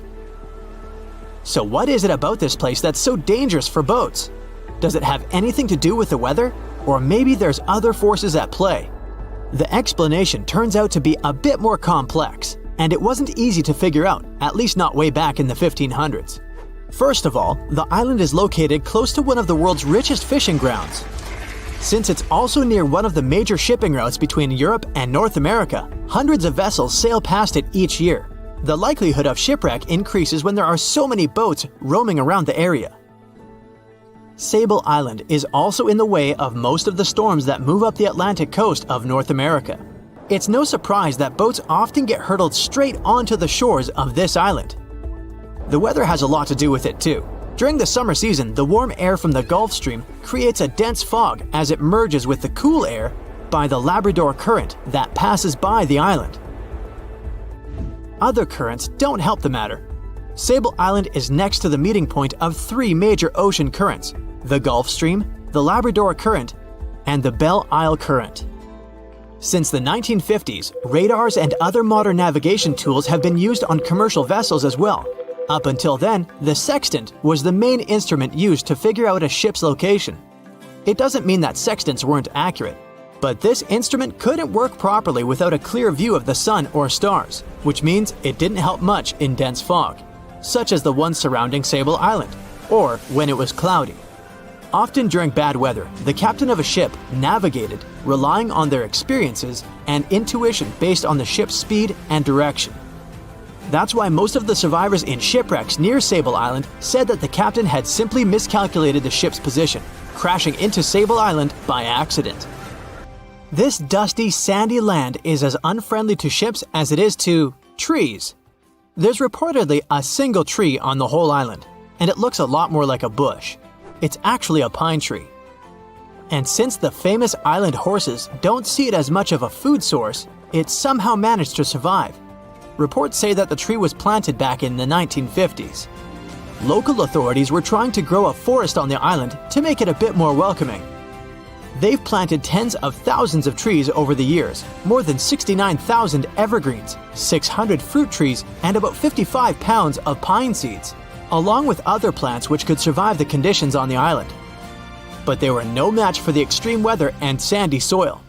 Out of all those plants, just one pine tree is still alive.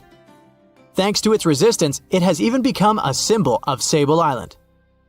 Interestingly, for around 40 years, the island also had just one inhabitant. Can you imagine that? One person living on a remote island for so many decades? It's the story of a woman called Zoe Lucas. She chose to surround herself with the only residents on the island: the horses, the gray seals, and the many species of birds.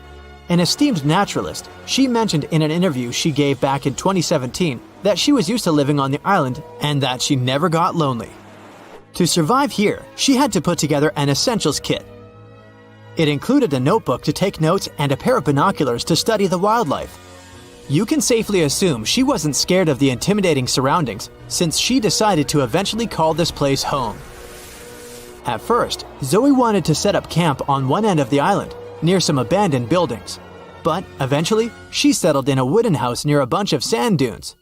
A Canadian institution called the Meteorological Service of Canada put together the simple construction back in the 1940s. Parks Canada operates the building these days. Zoe's work included gathering as much data on the local horse population as possible.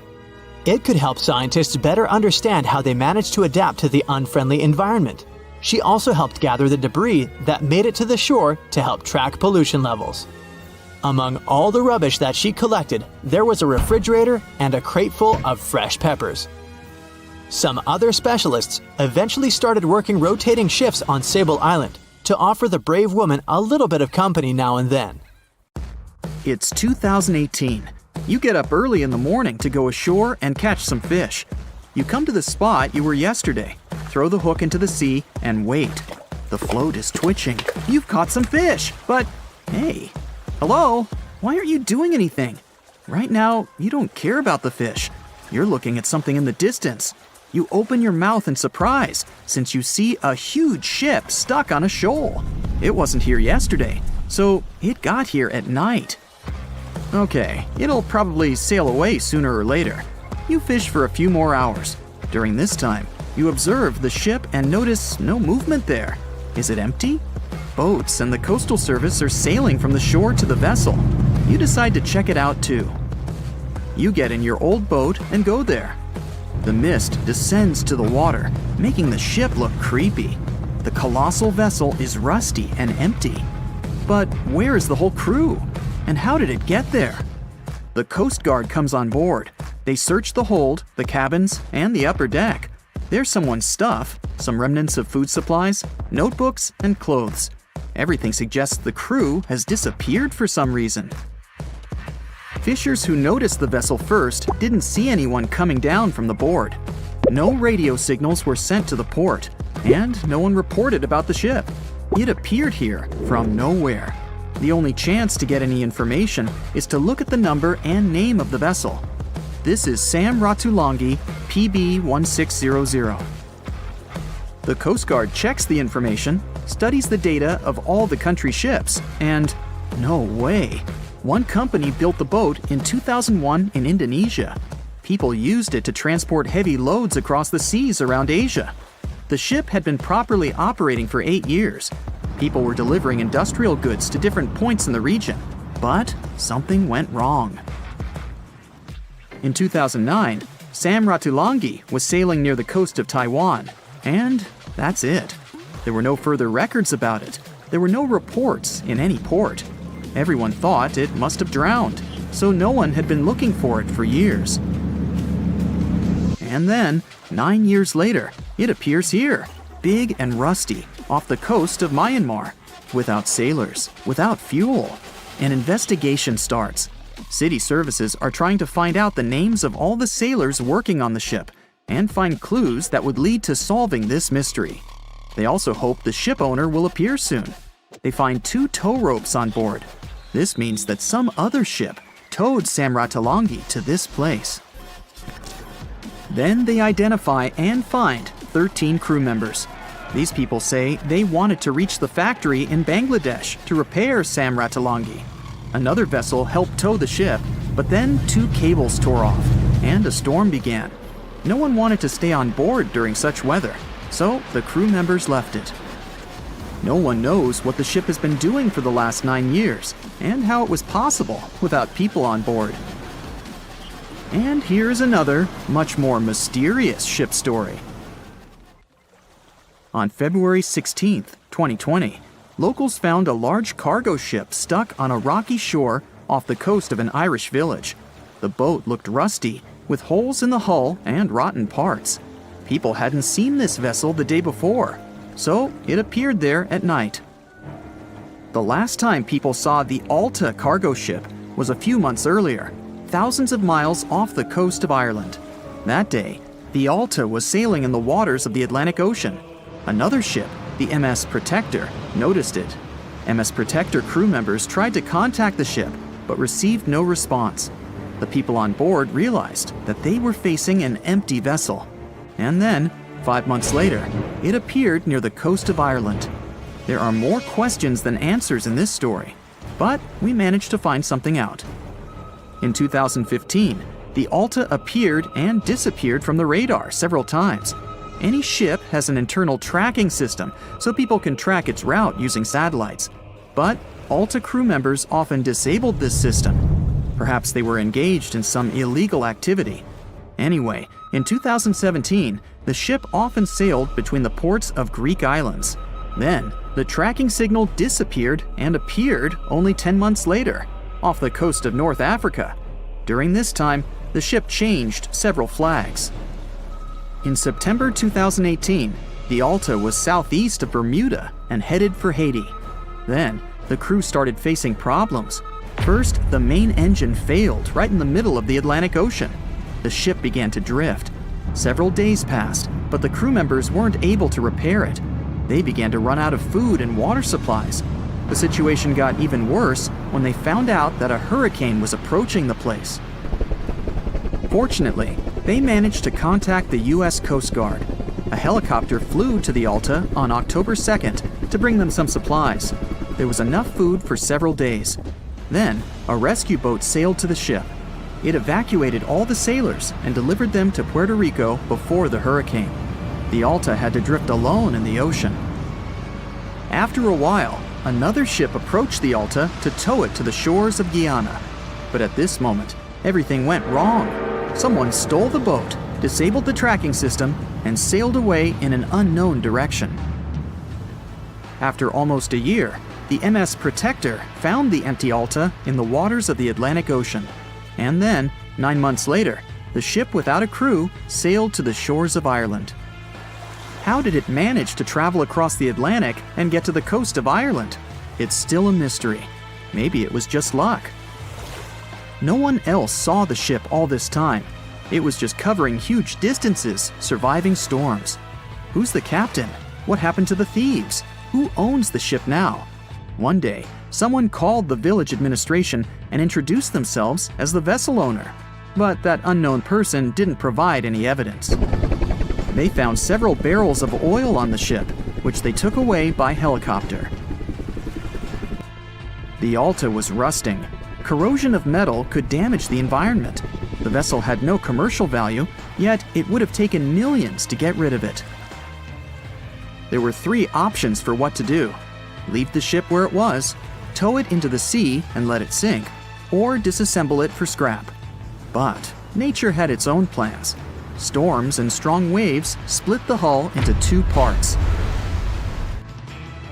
The Alta was drifting without a crew in the waters of the Atlantic Ocean for about 2 years. But this is nothing compared to a ship that was traveling for 38 years. The record belongs to the SS Baychimo. It was a merchant vessel owned by some trading company. In 1931, the ship found itself on the ice off the coast of Alaska. Its movement slowed down. A thick layer of ice blocked the ship, and a strong storm only made the situation worse. The blizzard was so intense that the crew members couldn't see anything but a white veil in front of their eyes. Sailing any further was impossible. The team had to wait for the storm to end. They waited for a day, 2, 3 days. A week had passed, but the snowstorm was only getting stronger.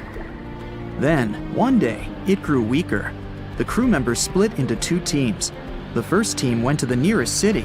The second group, along with the captain, stayed on board. They set up camp next to the ship and waited for the blizzard, which had started again, to end. There was 0 visibility. And finally, one day, the storm was over. Great! And now, wait a minute. But where is the ship? The SS Baychimo just disappeared during the blizzard. The captain was sure that the ship had sunk, so he left along with the crew. Then, a week later, they saw the vessel drifting near the area where they had lost it. The hull was damaged so severely that it was unsafe to sail on it. Repairing the ship would be pointless and expensive, so the captain decided to abandon it. He was sure that it would go underwater sooner or later, but it stayed afloat for the next few days, the next few months, and a few years. People had reported seeing it at various points along the coast of Alaska for 38 years. The last record of the SS Baychimo is dated 1969. Those who saw it claimed the ship was completely frozen, almost merged with the ice. Some people planned to start an expedition to find the ship, but all attempts were unsuccessful. The vessel is probably lying somewhere on the deep sea floor. The Bermuda Triangle is one of the most heavily traveled shipping routes in the world. Some skeptics believe that this fact solves the Bermuda Triangle mystery. Statistically, the busier the area, the higher the frequency of accidents and disappearances. While this makes sense, it's not the frequency of disappearances that's responsible for the mystery of the Bermuda Triangle. It's the lack of explanation or wreckage found. On his very first voyage to the New World in 1492, Christopher Columbus sailed through the Bermuda Triangle. Columbus reported that one night, when he was on the deck of the ship, he noticed a giant light appear in the distance, unlike anything he'd ever seen before. Columbus looked at his compass for direction, and it gave off erratic readings. You might have noticed that the Bermuda Triangle doesn't appear on any world map. This is because official institutions refuse to acknowledge that the area actually exists. No one exactly knows how many ships and planes have disappeared in the Bermuda Triangle. The rough estimate is 50 ships and 20 planes. Most of the time, the disappearances had no explanation and no wreckage has ever been left behind. When the TBF Avenger planes went missing, a massive search operation was conducted. Boats and planes searched the Bermuda Triangle for any signs of the aircraft. One of the boats searching was a PBM-5 Mariner airboat. The airboat took flight at 7:27 p.m. and called in a routine radio message 3 minutes later. Then, it was never heard from again. No trace was ever found of the rescue airboat or the 5 Avenger aircraft. A huge investigation was launched into the disappearance of all these vehicles, but nothing was ever discovered. The Bermuda Triangle is home to some pretty intense and unexpected weather. Storms build up quickly and unexpectedly, then disappear soon after. If you blink, you might miss it. This could explain why few distress signals are issued. Pilots and sailors never saw the weather coming. A popular theory suggests that rogue waves are responsible for the many disappearances. Rogue waves are called extreme storm waves by scientists. They occur when different weather patterns take place at the same time and cause large, unexpected waves that reach up to 100 feet tall. Witnesses say that the waves look like giant walls of water. These waves could explain why ships go down fast and without leaving any trace. Just off the coast of Japan, you'll find the Bermuda Triangle of the Pacific Ocean. They call it the Devil's Triangle. Between 1950 and 1954, 9 ships disappeared in this area without leaving a trace. The ship Kaiomaru 5 was sent to investigate these unexplained disappearances when it also vanished. After this incident, the Japanese authorities labeled the area as a danger zone, and sailors were encouraged to avoid it. Some people blame all disasters on the extraterrestrial paranormal activity. Others suppose it's all about raging natural phenomena. Some scientists believe the cause of anomalies is the environmental changes. Also, there's a really high concentration of methane hydrates on the bottom of the ocean in the Pacific Bermuda area. This gas tends to set off, and when it happens, bubbles start forming on the surface of the water. These gas eruptions can interrupt the ability to float and can easily sink a ship. Because of this chemical reaction, there won't be even a trace left. Underwater volcanoes are said to be another possible explanation for the Japanese Dragon's Triangle. In fact, they can take down even small islands. Luckily, nobody lives there. It's a pretty common thing in this area that some of them disappear underwater and others appear out of the blue because of seismic activity.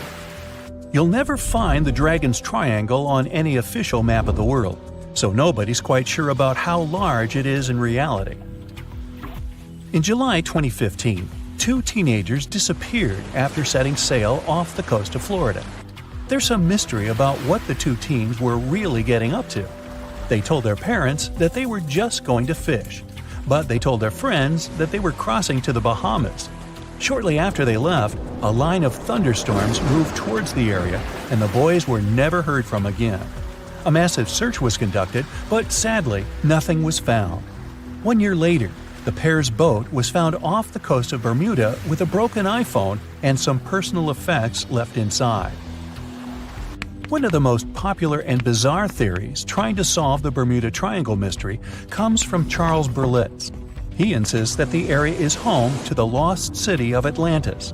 The missing ships and planes and malfunctioning equipment, according to him, were all caused by rays of energy let out by the special energy crystals that power Atlantis. While this sounds silly, Berlitz's theory was convincing enough that over 20 million people bought his book worldwide. Previously, the compass wouldn't work well in the Bermuda Triangle since the lines of the 2 poles coincided here, true north and magnetic north. But if you fall into this line, your compass will behave strangely. But the magnetic north is constantly shifting, and now it's far beyond the triangle. No legend says pirates of the last centuries operate in the Bermuda Triangle, or that the Flying Dutchman makes other ships disappear. A popular theory is that ships travel to the distant past or future through a time portal in the Bermuda Triangle. Fortunately, these are all myths. Just imagine hundreds of giant tentacles reaching out to a group of ships sailing through the Bermuda Triangle. In the past centuries, they could easily sink an entire fleet, since the ships were made of wood and were lighter. Squids wrapped decks with their strong tentacles, made holes in the ship's hulls with their sharp beaks. Toothy suction cups could break the masts and tear the sails. The water was filling the holds and slowly rising to the deck.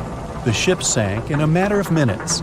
Survivors reached the shore and told everyone about huge monsters. This is how the legends of the Kraken appeared. Fortunately, now people have sonars and equipment for monitoring the sea space. They say the main reason why this place is so enigmatic must be the magnetic fields that form this ominous triangle. Ocean floor is made of rocks containing a lot of magnetite.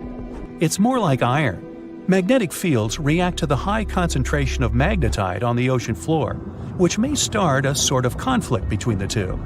It can often lead to various weather anomalies and, as a result, navigation issues. And naturally, any changes in the ocean floor or the Earth's magnetic fields influence the Bermuda Triangle a lot. Magnetic fields tend to shift their position, so do tectonic plates and even the continents, even though we never notice it. The skies are usually very clear there, but back in 1883, some people witnessed abnormal things in the area. Some claim to have seen large blocks of ice falling from the skies, and the crew even managed to save one as hard proof. Seems like the Bermuda Triangle has an alternate not only on Earth, but even in space. Spacecraft usually don't disappear into thin air though, like there's no air. This anomalous area is really large and stretches right above the South Atlantic. It occupies the area from Chile to Zimbabwe and sits right at the point where Van Allen radiation belts are the closest to the surface of our planet. The Earth has 2 such belts, which come in handy trapping the particles that shoot in from the Sun. They do a great job protecting the Earth from radiation. The magnetic field there is lower, so it allows the Earth's radiation belt to come closer to the surface. Whenever a satellite passes by, it will be exposed to radiation which might lead to serious damage. So, no satellite can take pictures of it. The South Atlantic anomaly is part of the Earth where natural radiation just flows out of control. Still, there is little evidence that all these triangles are really dangerous. Many believe the Bermuda Triangle itself has been proven time and again to be nothing but a work of fiction. In fact, some shipwrecks, such as the Ellen Austin, gained popularity in the middle of the 20th century, while nobody even thought of drawing a triangle in the Bermuda area before that. The mystery was popularized by science fiction writers and became a common myth, while no serious research proved it any more dangerous than other parts of the world's ocean. So, the crew of the Ellen Austin back in 1881 weren't even aware of the Bermuda Triangle back then, let alone afraid of it. What do you think?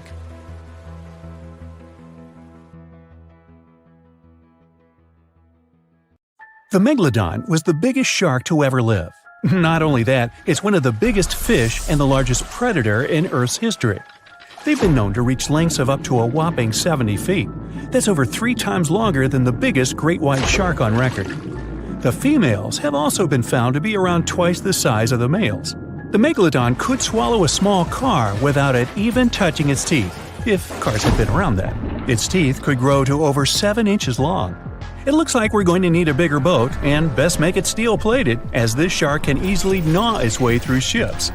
The underwater terror could bite a ship clean in half, with the highest bite force ever calculated for any animal, living or extinct. The force of its ferocious bite was up to 40,000 pounds. That's around 108,000 times the strength of a human's and 10 times the force of a modern crocodile's bite. Its chomp is so strong that it makes the T-Rex's bite look about as powerful as my granny's after she's taken her dentures out. In fact, the Meg was so big and powerful that it had no natural predators. It was the uncrowned king of the seas, swimming freely from ocean to ocean. This cosmopolitan creature was found all over the world, from America to Europe and Australia to Japan, assuming there were countries back then. Meg fossils have been found on every continent except Antarctica. Everybody skips Antarctica. Science tells us that the Megalodon went extinct over 3.6 million years ago. But could they still be alive at the deepest depths of the ocean? Only around 80% of the ocean has been explored, and its deepest point, the Mariana Trench, is over 7 miles down. So who knows what's lurking at the bottom?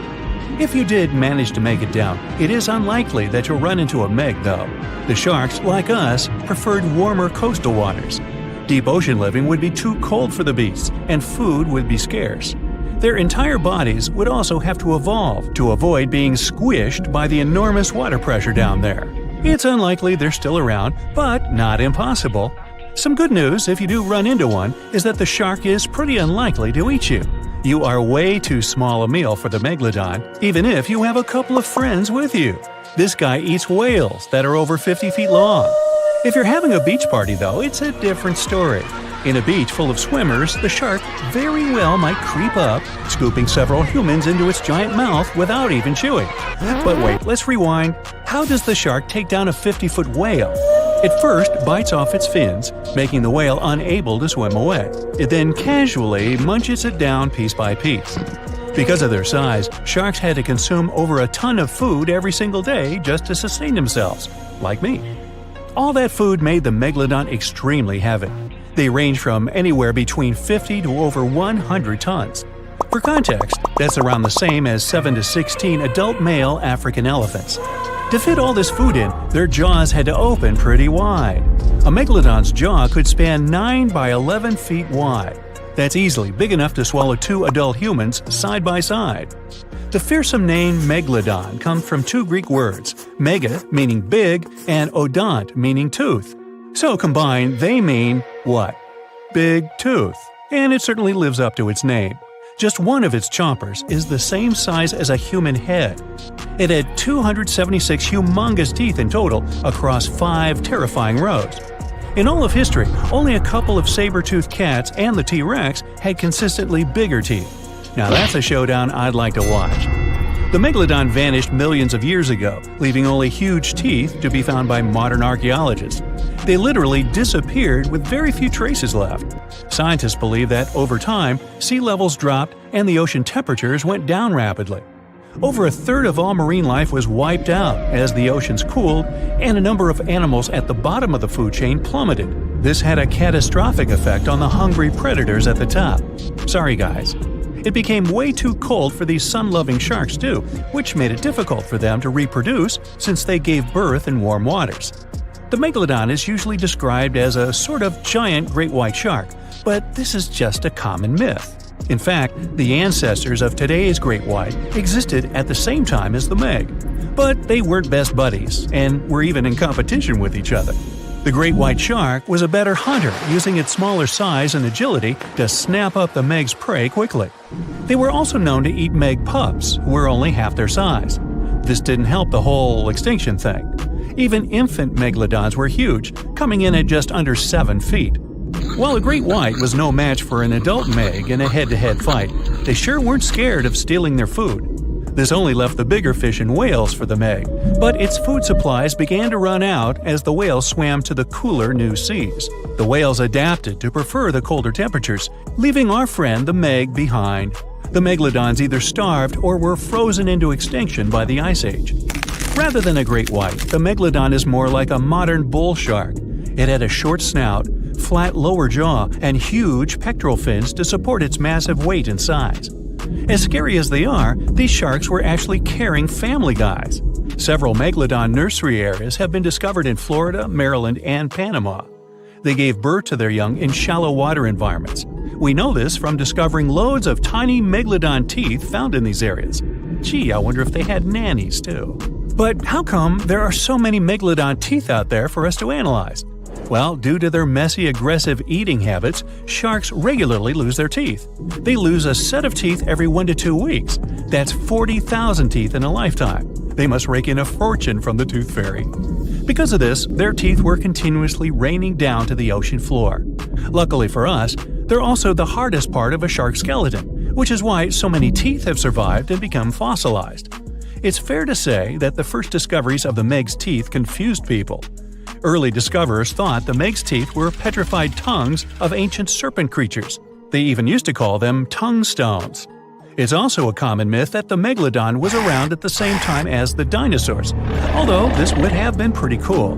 The dinosaurs were wiped out around 66 million years ago, but the Megalodons came much later. The oldest Meg fossil is only around 23 million years old, but it's tricky to pinpoint the exact date. After all, calendars weren't invented yet.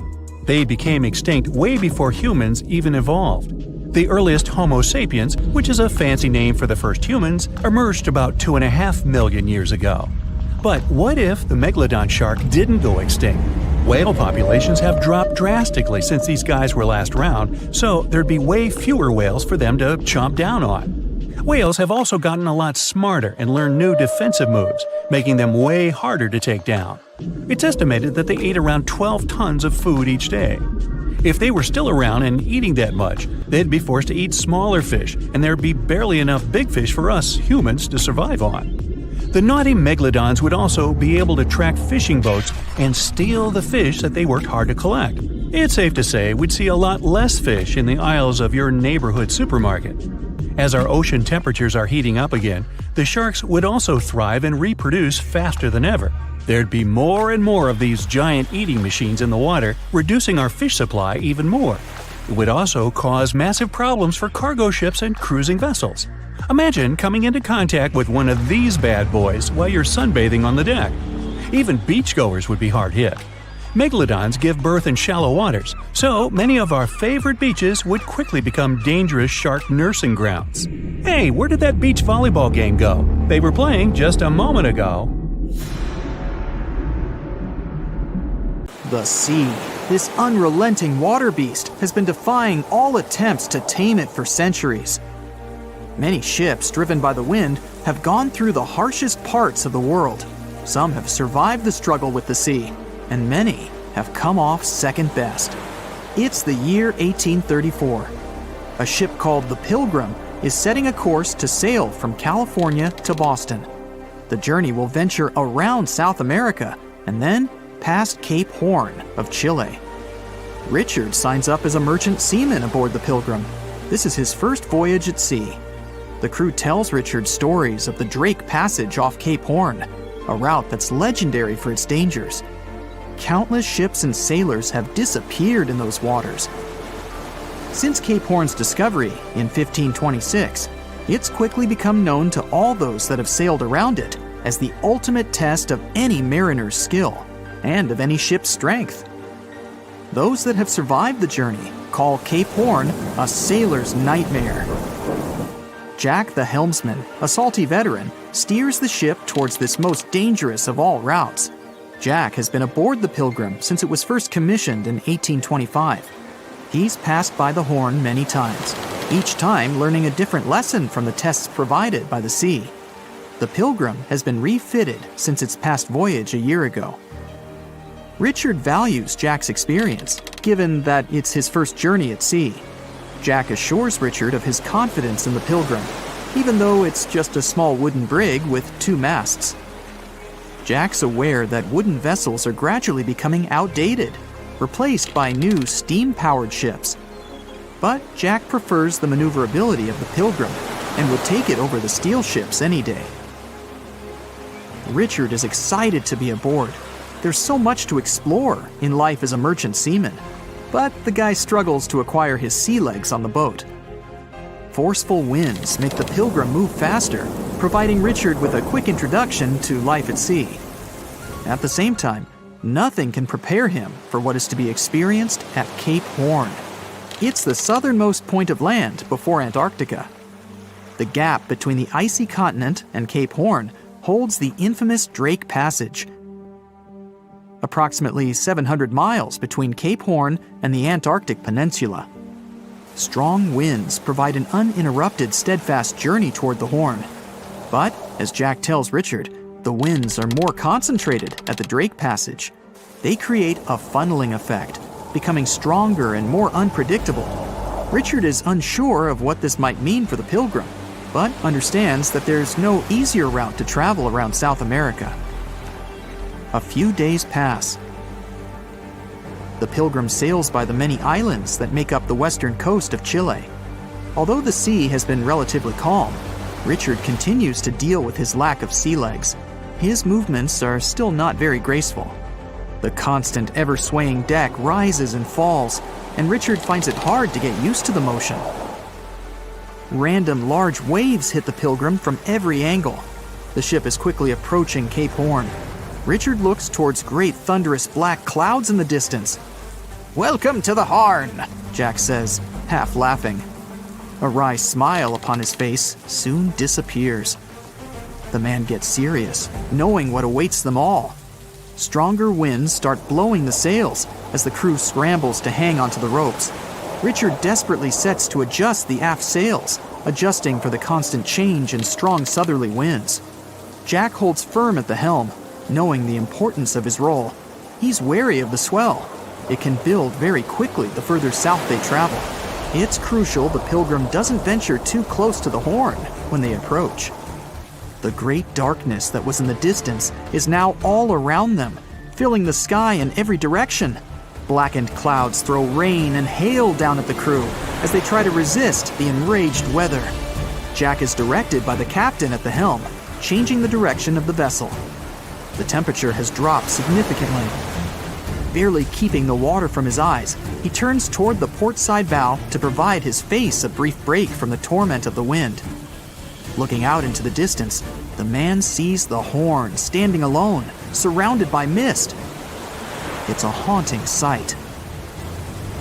He steers the Pilgrim along the face of the Horn, the distance getting shorter. The waves shrink in height since the depths become shallower. But these waves are much steeper, and their angle can cause more damage to the wooden vessel. Jack's unsure how much of these waves the Pilgrim can take before the hull is breached. Richard, still posted at the aft sails, watches the water and icebergs floating by. He's unsure how large they actually are, since they're mostly hidden underwater.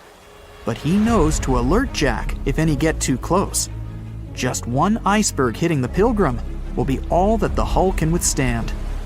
Dutifully, he watches over the side and into the distance. Icebergs aren't the only thing to look out for.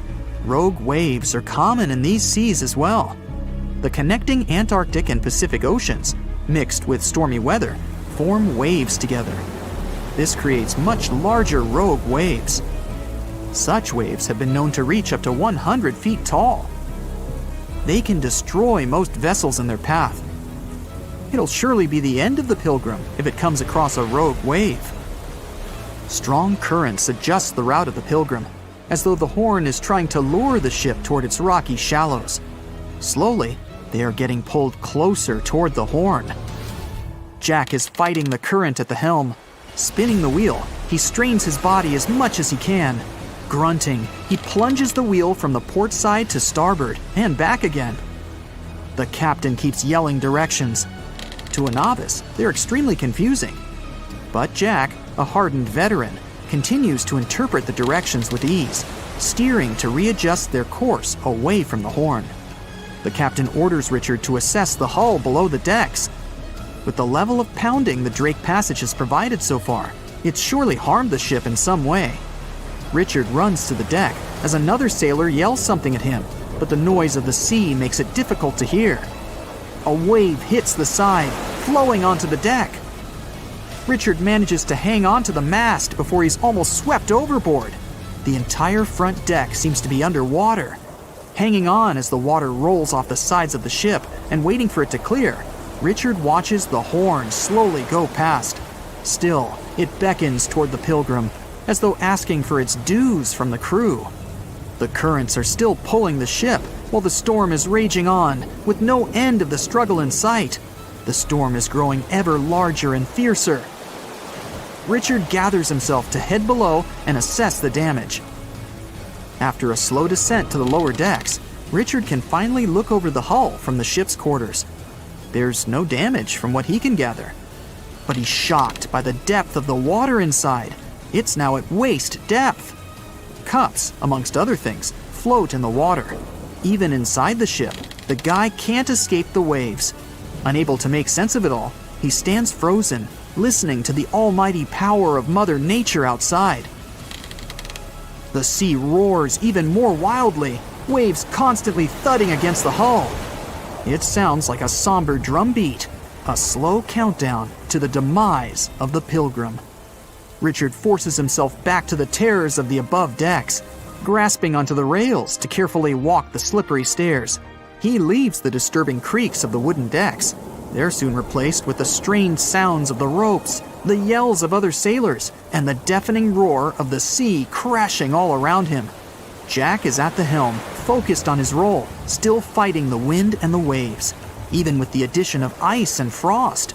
It seems that the world around him has set its heart to distract the man from his duty, but Jack pushes on determinedly. For 9 days, the Pilgrim fights the constant changes in stormy weather, facing all kinds of obstacles, but the ship manages to make it through. As they leave the storm behind, the crew sets their course north for their final destination. The sight of the sun peeking through the dark clouds is the most relieving thing Richard has ever experienced.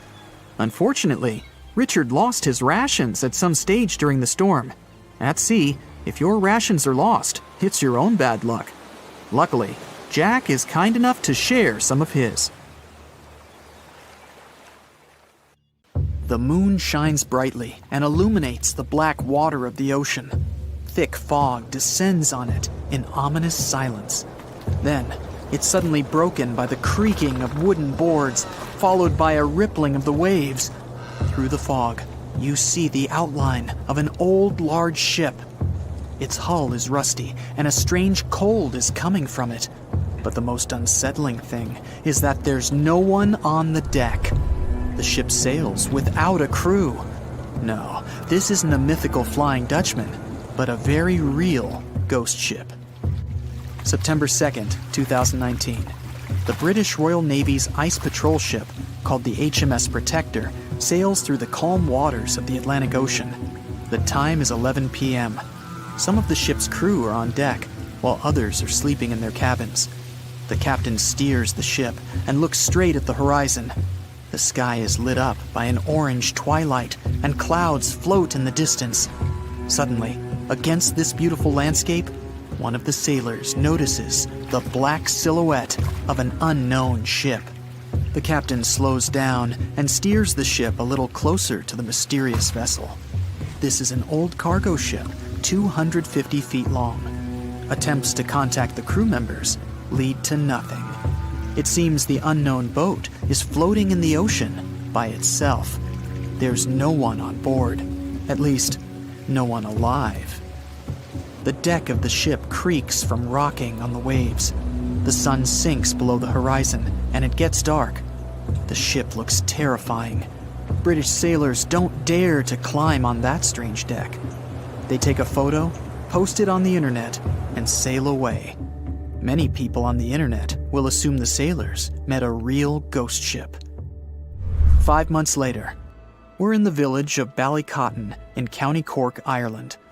A local leaves the house early in the morning to go for a daily run.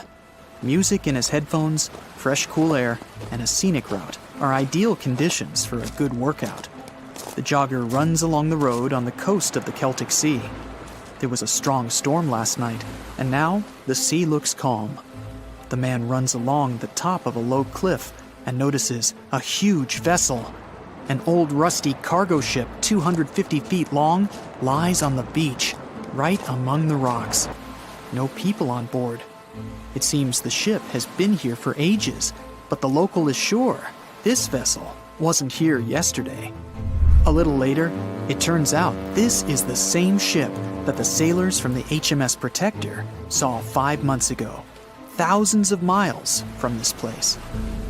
The cargo ship, called the Alta, was built in 1976. Nobody knows who used it all this time and for what purposes.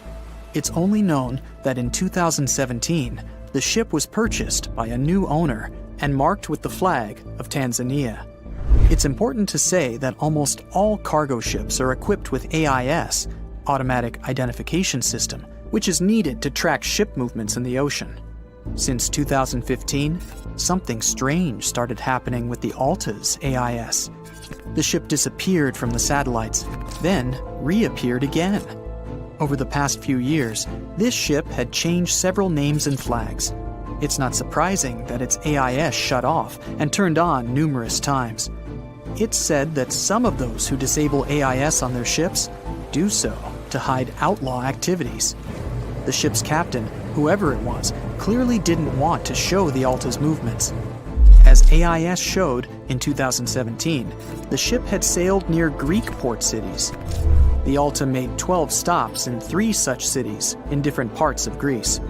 Then, the AIS signal disappeared, and 10 months later, the Alta reappeared near the northern coast of Africa, 1,200 miles from Greece. In September of 2018, the ship was sailing about 1,400 miles southeast of Bermuda, and at that time, the crew members started having problems. There were 10 people on board the Alta. On September 19th, the ship's engine failed right in the middle of the Atlantic Ocean. The nearest shore was very far away. The ship began to drift. As days passed, the crew couldn't fix the vessel. Food supplies were running low. The crew started to panic and tried to contact someone. The situation got worse as a strong hurricane was approaching the place where the ship broke down. Crew members contacted the U.S. Coast Guard. On October 2nd, a helicopter headed towards the ship. Food and water were unloaded on the Alta. This was enough for the crew to bide their time for several days. About a week later, a rescue boat sailed about 1,500 miles to reach the Alta and help the stranded sailors. Shortly before the start of the hurricane, American rescuers succeeded. The entire crew of the wrecked ship was taken to Puerto Rico.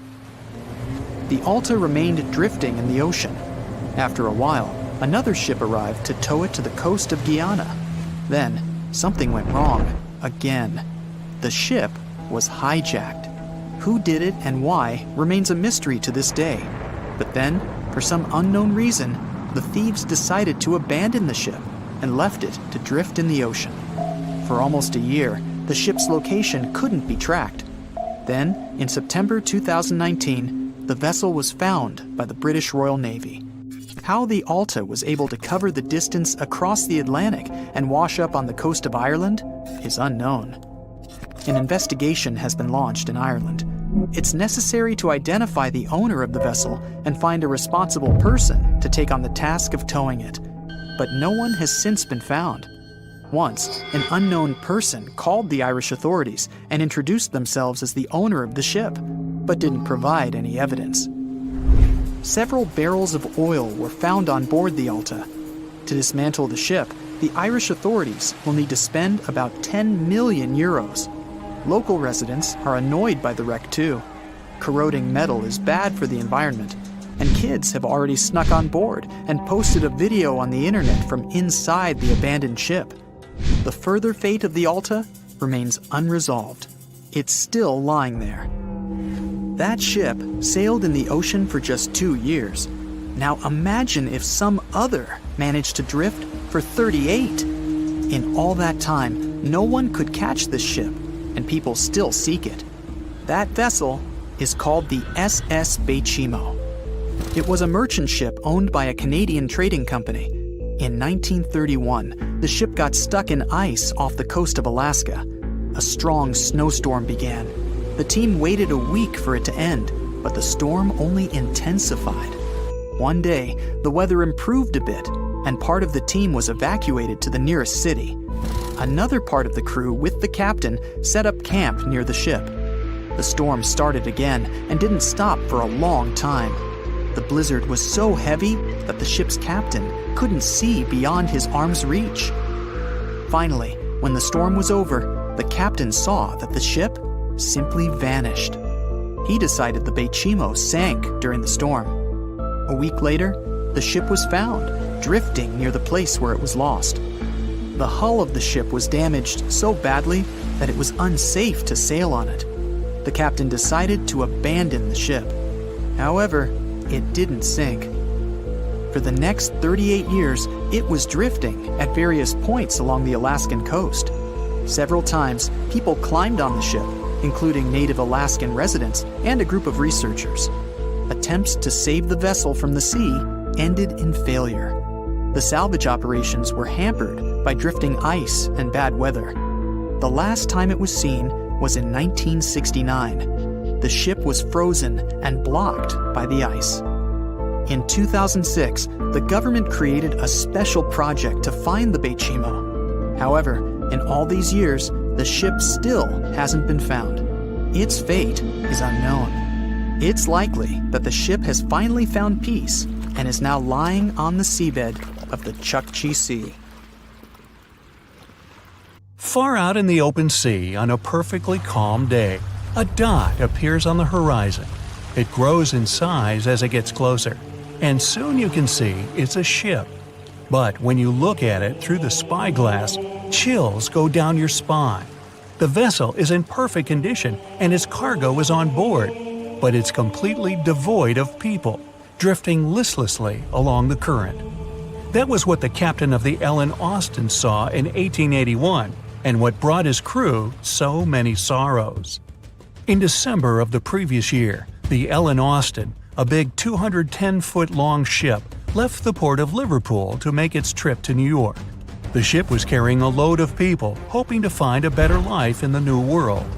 Captain A.J. Griffin took the vessel due southwest for a shorter voyage, and a few weeks into 1881, they found themselves north of the Sargasso Sea, known for its lack of winds and strong circling currents. Ships that got caught in those could lose control and keep on drifting in circles until they were dragged into the center. From there, they'd be incredibly lucky to get back past the currents, but more often than not, they stayed in the desolate desert of the sea forever. Worse still, the area belonged to the notorious Bermuda Triangle, which was already known to take down ships and make them disappear without a trace. The ship's crew were nervous, afraid of being in such a dangerous area so close to a sea that could bring them to a standstill. And ominously, some of the Sargasso Sea's calm must have escaped it, because the Ellen Austin lost its speed one day and fell adrift without the winds. It was fine, though, They had ample provisions and were still on schedule. Captain Griffin was walking around his ship, giving orders in a voice full of calm authority, and both his crew and passengers trusted him completely. But then, the lookout shouted from above that a ship was in sight. And indeed, when the captain looked in the direction the man was pointing, he saw a small schooner moving slowly into view and towards the Ellen Austin. As it came closer, it became apparent that the way the strange vessel moved wasn't right. The captain frowned and examined it through his spyglass. The schooner was untouched, but eerily silent. There wasn't a single soul on board. Derelict ships weren't that rare in the Atlantic at the time, but neither were pirates. Captain Griffin decided to wait and watch. After 2 days, the schooner was as quiet as always, and Captain finally thought it was fine to move in. He took a small team of sailors and boarded the stranded ship. There was nobody there indeed, but luck seemed to be on Griffin's side. The precious cargo of mahogany wood was still in the holds. The captain returned to the Ellen Austin and ordered his select men to take the smaller ship along to New York. The crew's spirits arose with the prospect of riches awaiting them upon arrival. When the winds blew strong again, the Ellen Austin continued its voyage, with the unnamed vessel tagging along. But after a couple of days, the ships were caught in a powerful storm and got separated. The wind, rain, and waves beat them for several days in a row. When the weather finally cleared, Captain Griffin ordered to find the schooner. They searched for another day until they finally found it adrift, way off the course. Griffin hailed his men on board the smaller ship, but no one answered. A party of sailors went to investigate and returned with their faces white with fear. The whole prize crew went missing in the storm. The captain wasn't one to lose such a valuable find, though, and ordered another team to take control of the schooner. Reluctantly, the sailors obeyed, and the two ships continued their voyage. They agreed to stay as close as possible to one another and ring their bells at set intervals at night to let each other know they were fine. Several nights went all right, with bells ringing reassuringly every hour. But one day, a thick blanket of fog fell on the sea and almost completely blocked their vision. The ships went on regardless and started sounding their bells earlier. When night came, the fog was still there, but the bells were the sound of life. Until they stopped. Captain Griffin rang the bell once, then twice. No answer. The crew lit the fires and looked out into the sea intently, but the fog hadn't lifted, and they couldn't see a thing in the swirling abyss beyond the ship's board. Nobody could sleep that night, and they waited in silence until the break of dawn. The first rays of sun made the fog slowly disperse, and the whole crew went to the edge of the deck with heavy hearts. There was still hope in them, until the last strands of the mist went away, revealing a vast, calm, and most importantly, empty ocean. The nameless schooner was gone, and so was the second team of the Ellen Austin sailors. The ship sailed the rest of the way to New York in grave silence. Once it arrived at the port, the passengers were only too happy to leave the vessel, and no one so much as turned their head as a goodbye.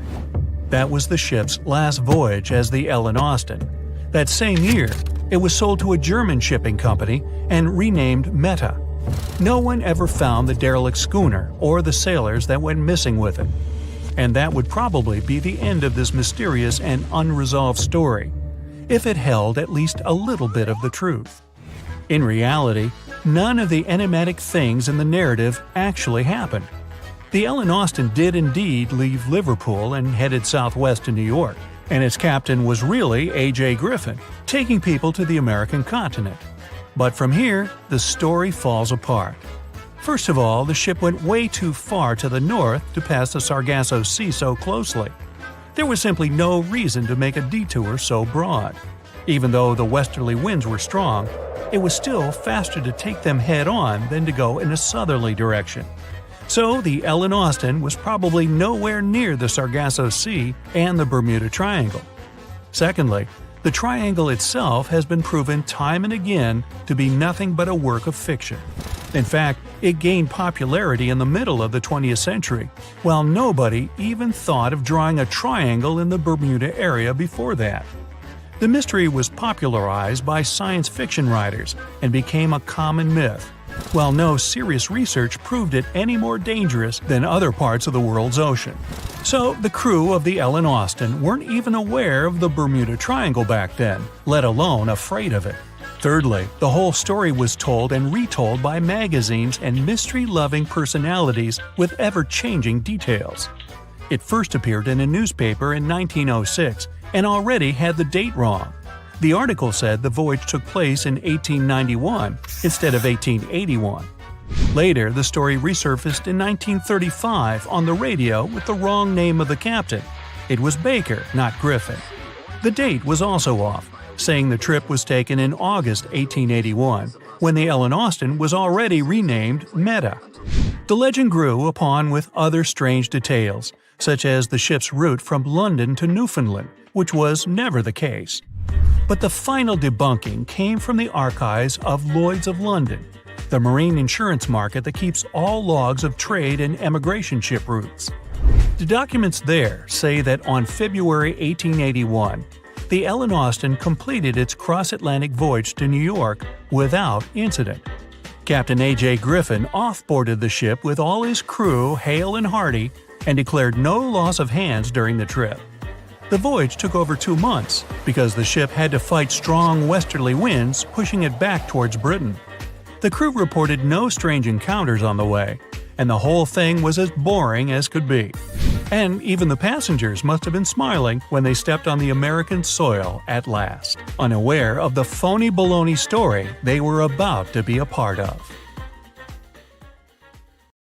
The voyage started just like any other. The cargo ship SS Cotopaxi is making another journey to Havana, Cuba, to deliver coal. It's November 29, 1925. For Captain Meyer and his crew, leaving Charleston Port, South Carolina, it will be the last trip the ship ever makes. Its route ran through the Bermuda Triangle.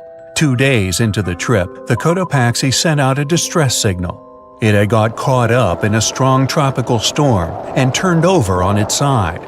The wind was very strong and there was powerful lightning as well. Rain gradually filled the ship's hold. Then there was a bright white flash, and the ship disappeared without a trace. Later, its wreckage was found in the Gobi Desert, which is in a completely different part of the world. All 32 crew members, including the captain, were missing. Of course, the part about the Gobi Desert is fictional. For one of his movies, Steven Spielberg came up with the idea that the ship was moved there by aliens.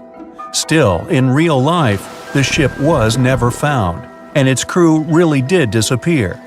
It was officially declared missing a month afterward, and nobody could find the wreck.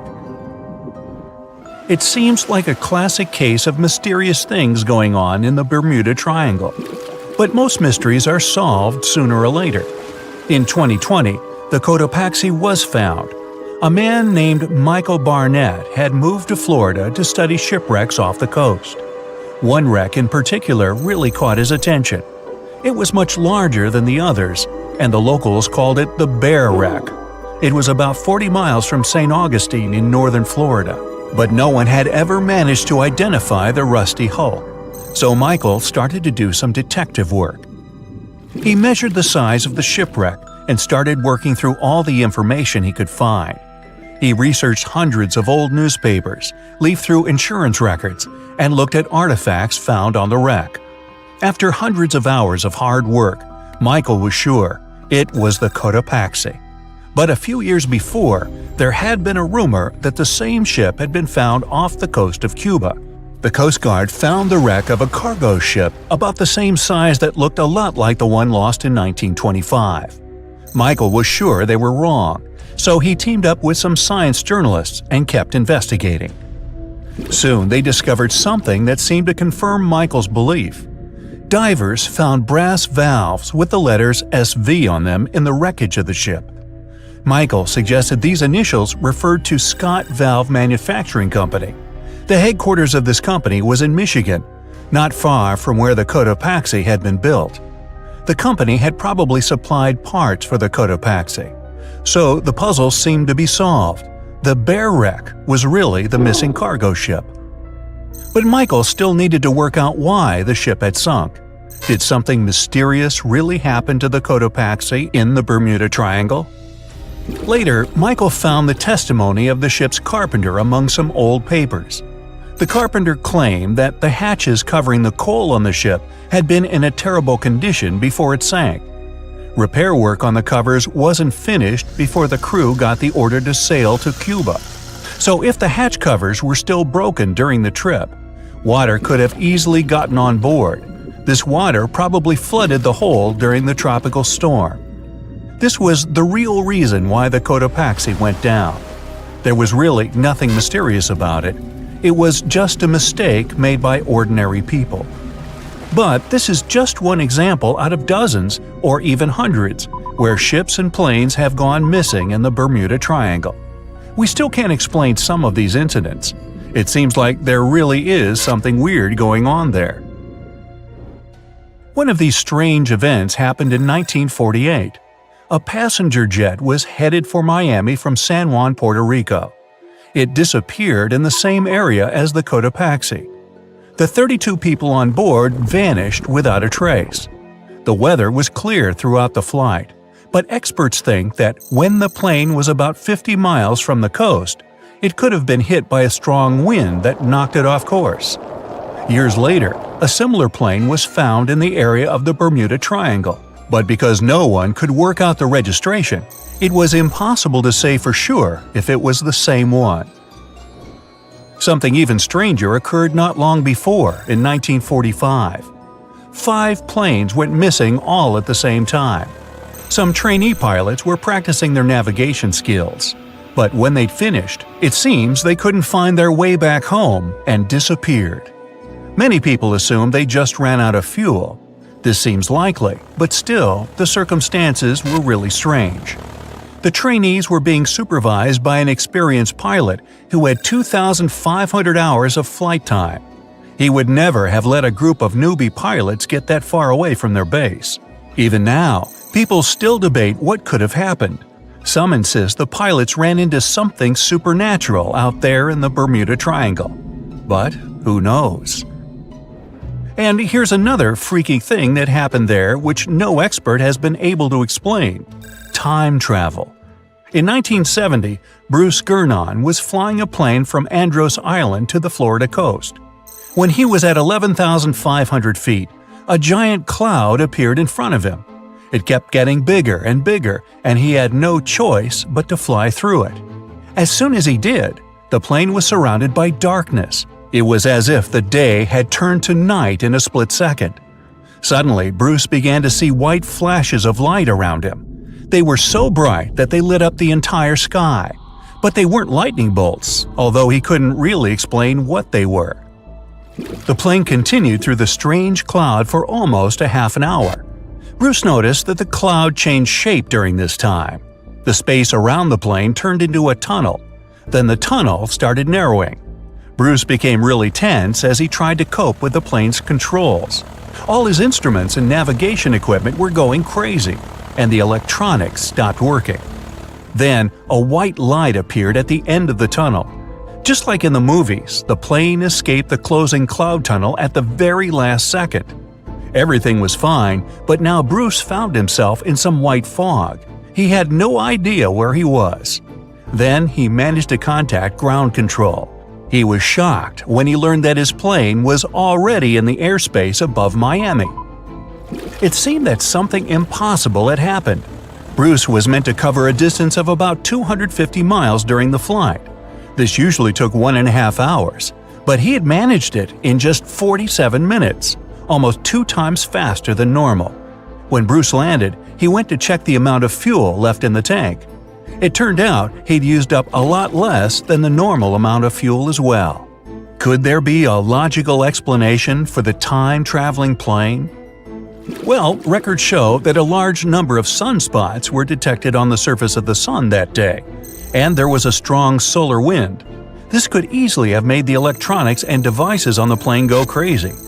But what about the mysterious cloud? The Florida coast is a place where two large air currents meet.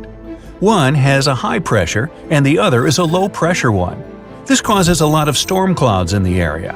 But people still debate how Bruce was able to cover the distance so quickly. Some people say that some kind of mysterious dark energy was involved. Others say it was a gravitational anomaly that curves space and time. Others think that Bruce is just a fraud. We still don't know the truth. So, is there really something supernatural about the Bermuda Triangle? Or is it all just coincidences and made-up stories? The truth is that no more planes and ships disappear in the Bermuda Triangle than anywhere else in the world. April 12th, in the year 2212. It's a great date for humanity, the 300th anniversary of the launch of the legendary Titanic. The best engineers of the world have collaborated for years to bring their masterpiece to the public, the Space Titanic, and they've done it just in time.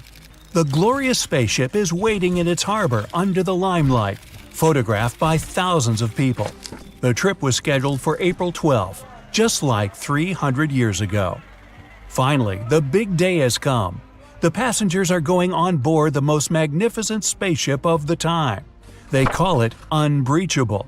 It has 12 decks, from the third class closer to the bottom to the most luxurious first class on the top, with panoramic views of outer space. The ship is preparing for launch. The engines are starting, the final countdown has begun, and the Space Titanic is off into the sky. It quickly becomes no more than a speck in the big blue and then disappears. The first day of the flight goes perfectly. The ship leaves the Earth's atmosphere in less than an hour, and passengers enjoy the wonderful view outside. The blue and green planet on the backdrop of the black void of space. The ship slows down a bit as it moves into orbit. There are too many satellites and space debris circling around the Earth. The Space Titanic has to go carefully and maneuver around the chunks of metal floating in zero-G. One of them heads straight towards the ship, but it turns on the side burners and moves out of the way just in time. The scrap floats by safely. Finally, the ship is out of the danger zone and into the big black. It turns on the back thrusters to accelerate and heads to the bright side of the moon. It's going to be the first destination of the sightseeing tour. The planet becomes gradually smaller behind, and about halfway to the natural satellite, people on board can marvel at the sight of the sun. The huge ball of burning plasma is bigger and brighter than ever in the cosmic darkness. Suddenly, the ship's captain makes an announcement. All passengers are invited to the promenade decks to watch as the solar panels are being unfolded. People go outside to goggle at the sight. The silver and black panels slowly emerge from their containment slots, and the Space Titanic finally takes its real form. As the sun's energy begins to flow into the ship, the thrust engines turn to minimum. The spaceship is now in energy collecting mode. For the trip to Mars to take just a few days, it needs to make a transit jump. In another 5 hours, another announcement rings across the board. The ship is approaching the moon, and the passengers are invited to look at the satellite from up close. The Space Titanic passes by at several thousand miles, and the moon looks huge. All the craters on the satellite, even the smallest ones, are clearly visible. The view is outstanding. The moon is left behind, and lights on the ship go dim. There's no natural change of day and night in space, so the crew monitors the time and imitates the shift. The next day promises nothing of interest, as there's going to be a long traverse between the moon and Mars. The passengers are wandering off to their cabins to sleep. The next 2 days go uneventful. On the decks, there are numerous types of entertainment for guests. From gyms and swimming pools to game rooms and dancing halls. People wander around the promenade decks, enjoying the serene views of space. nothing bodes trouble. On the fourth day, the captain finally announces that the Space Titanic is preparing for the transit jump in 30 minutes. When the time comes, the passengers only feel a slight tug as the huge vessel leaps through space-time, entering the vicinity of Mars. Many passengers go outside to look at the red planet, which is already visible in the dark abyss. The tour is entering its final stage, but the landing is only planned for late night. At 11 p.m., when most passengers were already in their beds, the Space Titanic begins the final maneuvers. It has to make a little roundabout trip over Mars because the port is on the other side of the planet. The flight is nearing its end, only a couple of hours left before landing. The ship is in the orbit on the far side of Mars. Everything's quiet. Too quiet. All of a sudden, an enormous boom thrashes the whole Space Titanic, throwing sleeping people out of their beds. Blinking emergency lights turn on. Everyone's confused, but no announcement comes from the captain. And only those who have been on the starboard side promenade deck notice the horrible detail. The right front wing has been torn off and is zooming past them towards the stern. Pressing their faces to the glass, straining to look at the hull, they see a huge gash near the nose of the ship. The Space Titanic shudders again, and chunks of metal fly out of the gaping hole. The ship rapidly loses pressurization. Meanwhile, the broken-off wing hit the stern and left another gash in it. Mechanisms in the engine compartment start to fall apart and are dragged into space. The ship groans and comes to a halt, suspended thousands of miles above Mars. At last, the captain announces through the intercom that the Space Titanic has unexpectedly collided with a rogue asteroid. All passengers are asked to proceed to their respective decks for evacuation. Within an hour, all rescue capsules are occupied and ready to be deployed. But about a third of the passengers are still on board the ship. It turns out many of the capsules were blown away at the collision. History seems to repeat itself. The captain still orders to deploy the capsules, and they whoosh out of containment tanks, leaving hundreds of people behind. Some left without their family members, not knowing what fate awaits them. The capsules float in space for a few seconds and then turn on their thrust engines, heading to the Martian surface. Another order from the captain. Everyone is to go down to their cabins and put on pressurized suits stored under their beds. As the passengers rush to comply, the Space Titanic sends distress signals to Mars and everyone in the vicinity. 100,000 miles away, a large trade ship, Leona, picks up the signal and hurries to help. The creaks and groans on board the Space Titanic become more and more frantic. People are sitting silently in their cabins. It's quiet on board, except for the sounds of the slowly disintegrating ship. And then, suddenly, a loud snap resonates throughout the Space Titanic, and the vessel cracks in two. A gigantic fracture goes from top to bottom, almost perfectly halfway across the decks. Pressurized glass covering the promenade decks shatter into millions of pieces, slowly flying away from the ship. With the decks depressurized, people and things are blown away into outer space. Thankfully, all of the passengers and crew are wearing their suits as ordered, but they only have about an hour before they run out of oxygen. People help each other by floating together and hauling stranded ones to their groups. They can barely control their floating, but somehow they still manage to bring some order to the chaos. Huddled together in orbit above the ominously red planet, they watch as the mighty Space Titanic turns into a heaping pile of space debris. 45 minutes have passed. The oxygen is running low, and people try to breathe as slowly and carefully as they can. There's still no help in sight, and they're preparing for the worst. But then, one of them starts waving and pointing somewhere. It's a bright spot, hardly different from the stars in far space, but it's getting closer by the second. And within 5 minutes, the relieved people see a spaceship speeding towards them. The Leonas arrive just in time to save the day. Quickly, but without hurry, Leona's crew gather everyone floating in space around the remains of the Space Titanic and haul them on board their ship. In a few hours, the Leona safely lands at Mars' main spaceport. The newspapers called it the day when the Titanic sank again. Wow, you're zipping through space in a large ship as big as 3 New York City Central Parks. There's a lot of commotion going on. No, it's not some alien invading the spaceship. It's a very important day. The date is January 22nd, 2700. You've just been born outside of the Earth's atmosphere. Happy birthday! There's a medical team attending to everything. Futuristic gadgets help out with every aspect. And the view from the giant spherical glass ship is nothing but the incredible vastness of space. You can't even see Earth anymore. The spaceship is flying to a new destination millions of miles away. ETA on reaching that new host planet? Decades. Fast forward a bit. You're 25 years old, and this spaceship's the only home you've ever known. So far. You've learned all the ins and outs of the ship. You start your day in your dorm, which has all the essentials: a small compact bathroom, a mini kitchen, a bunk bed, and a magnificent view of the stars and planet outside the ship's reinforced glass. And you never need to worry about space radiation.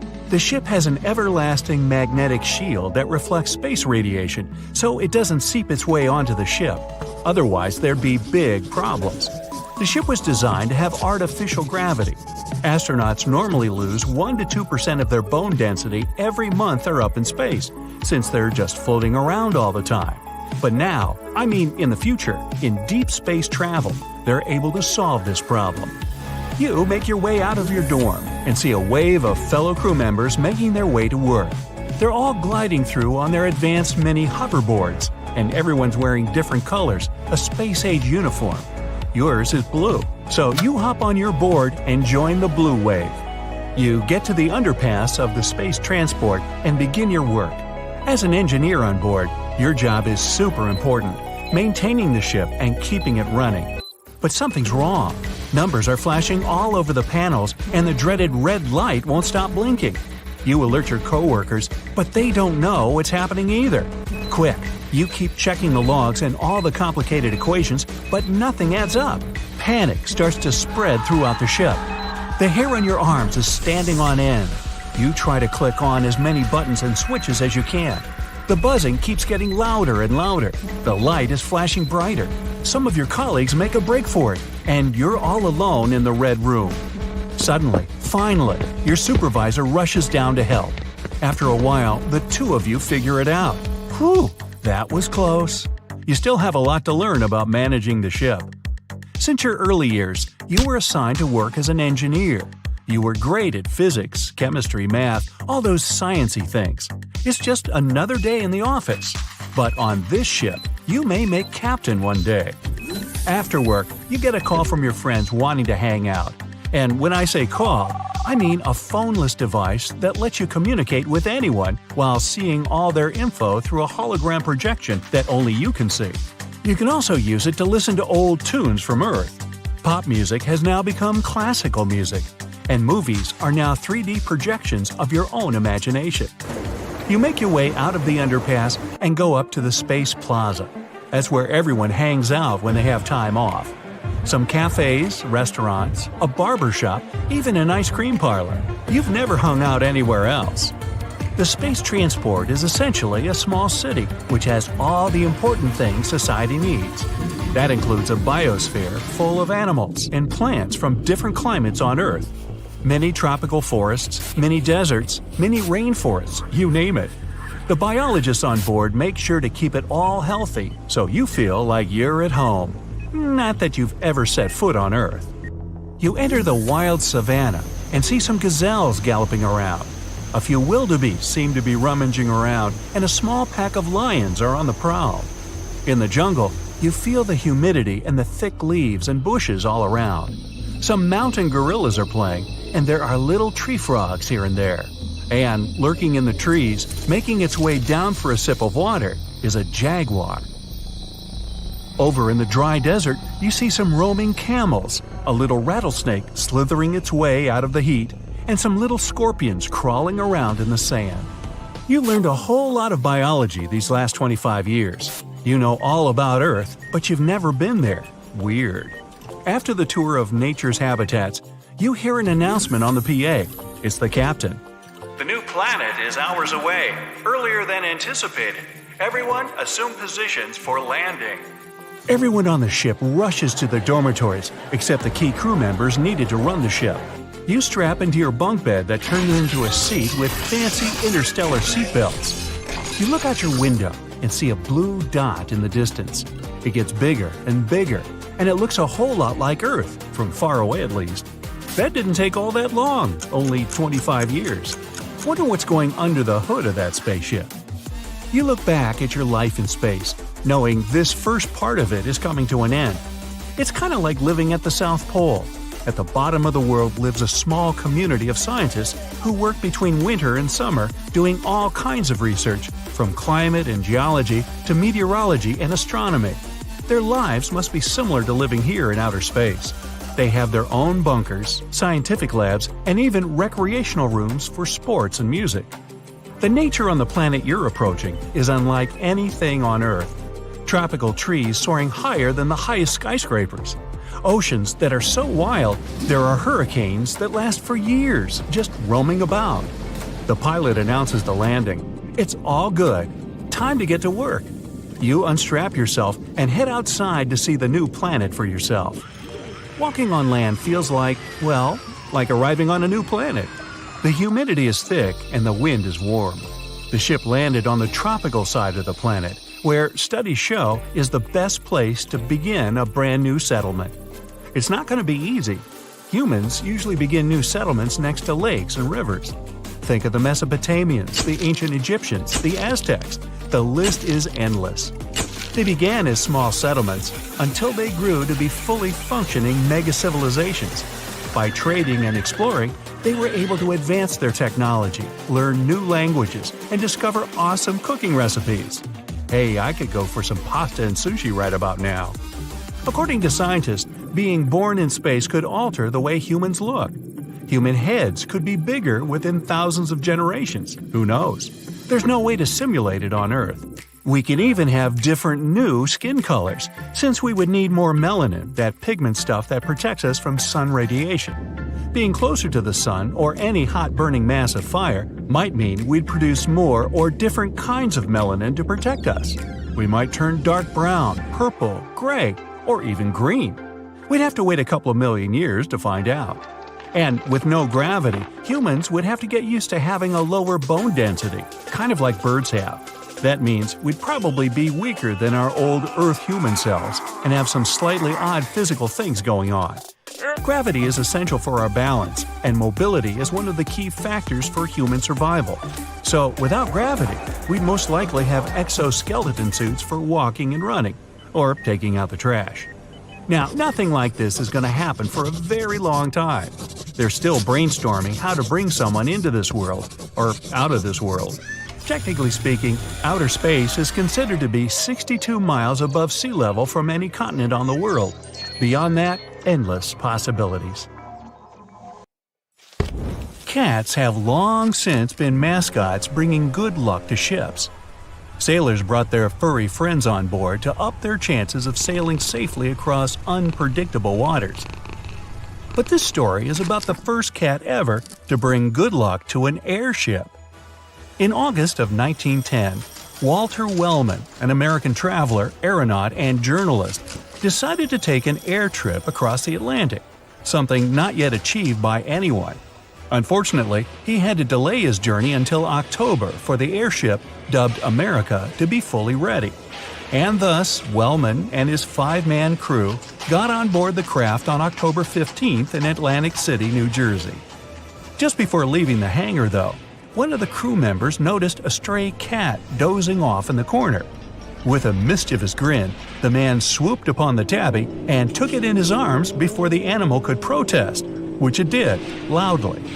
When the crew got on board, the cat was left in the lifeboat dangling under the main cabin of the ship. At first, the animal didn't understand what was going on and stayed still in the corner, scared and confused. But then the craft took to the air, and Kiddo, so named unanimously by the crew, let everyone know what he thought about his unwilling adventure. Within the first half hour of the journey, the ship's navigator already wrote an entry in the log, saying the cat was rushing around the airship like a squirrel in a cage. Ironic as it was, the America happened to be the first airship equipped with a radio, and the first ever radio message sent from an airborne craft was from the ship's engineer, Melvin Veneman, to the secretary on land. "Roy, come and get this darned cat." In the end, everybody grew tired of the cat's antics and agreed he had to go. They caught him in a canvas bag, no easy feat that, and lowered it to the journalists following the airship on a motorboat. But the sea had another opinion on the matter. The water was so rough that the boat couldn't catch up, and the bag with the cat inside, probably even madder than before, was hauled back on board. And if you were wondering, yes, somebody did let the cat out of the bag. Kiddo grew much quieter then, however, realizing he could have been in a lot bigger trouble. When the weather was fine, he'd even climbed atop the lifeboat's sail and bathed in the warm sun. Unfortunately for the furry guy, the ship got into rough weather way too often, and that was when the crew realized they were actually lucky to have the cat on board. Murray Simon, the ship's navigator, said Kiddo was better than any barometer. Whenever bad weather was approaching, he knew about it well in advance and warned the crew. He got grumpy and lay low hours before the storm, even while the sun was still shining in the sky. 2 or 3 times, this behavior saved the aeronauts a lot of trouble, and maybe even their lives. When the storm finally came, though, the cat grew agitated and started howling and hissing. The only thing that helped was covering the poor animal with a blanket and stowing him away in a hammock. But one day, Kiddo grew unusually quiet even for himself. He hid in the corner of the America and meowed pitifully. The crew knew it wasn't a good sign and started getting ready for a big storm, even though the weather was fine yet. The animal instinct was right, as always. Soon, the sky to the northeast of the ship darkened, and winds were rising rapidly. In a matter of hours, the strongest storm so far hit the airship and blew it way off the course. The crew might have weathered the storm if not for another trouble. The engines were failing. The airship was quickly losing altitude and was threatening to fall into the roiling sea below. Unfortunately, it was time to abandon the mission. All 5 aeronauts and the cat, clinging to one of the man's chest, went down to the lifeboat and cut it off when they were low enough. The airship, free from the weight of the crew and the boat, flew rapidly upwards and disappeared into the rain, never to be seen again. The crew battled the stormy ocean as best they could, until they saw a ship in the distance. The weather was getting better already, so they turned on the Morse lamp and set a distress signal to the vessel. Luckily, they were noticed, and the ship, which turned out to be the British Royal Mail ship Trent on its way to New York, rescued the stranded adventurers. Kiddo the cat, astonishingly, was sleeping peacefully in a separate chamber of the lifeboat all the while. That wasn't for long, though. As soon as he woke up on board the Trent, he showed his character once more, this time to the new crew. He howled and rushed along the deck this way and that, driving everyone mad. But the America's 5 crewmen now knew how to get him to calm down and quickly brought him a fresh meal. That helped. The cat got down to eating and was soon pretty much content with his life. As one of the crew members put it, they'd been right to have brought Kiddo along on their journey after all. Cats have 9 lives, and this kitty sure spent at least one of his to save everyone on board the airship. The Trent safely delivered the crew to New York, where they were met with ovation. Despite not crossing the Atlantic, the America still set the record as the longest traveling airship, paving the way for future adventurers. And the heroic cat received his fair share of glory too. For a while, he was displayed at the largest department store in New York, resting on a soft cushion inside a gilded cage. Postcards were printed with him lying like a royalty there. And then Kiddo, who was renamed Trent after the ship that rescued him, found a new home with Walter Wellman's daughter Edith. He spent the rest of his life in comfort and never traveled by air again. Dare we say, a real posh pussycat. A Portuguese archaeologist just discovered a bunch of sunken ships filled with gold, including a Spanish galleon with 22 tons of gold and silver. This much gold today is worth about $2 billion, and this is the money from one ship alone. Archaeologist Alexandre Monteiro made this discovery almost by accident. He was studying some documents when he found some information about a ship that went missing in 1615, and he decided he wanted to find it.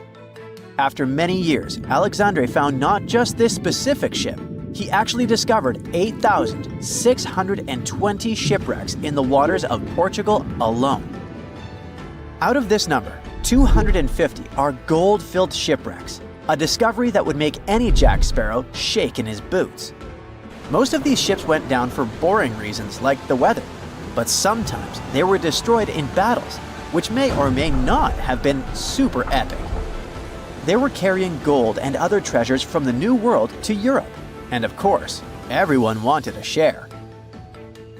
Alexandre had been studying historical shipwrecks for 30 years now, so he has discovered many ships that went down in somewhat glorious ways. In 1816, for example, a ship of one of the richest men in Portugal sank in Australia, with an insane amount of 66,000 silver coins. This was the first ship from Portugal to ever plunge in the waters of Australia. The bad news is that these ancient sunken vessels, filled with riches and epic stories, are not so easy to reach.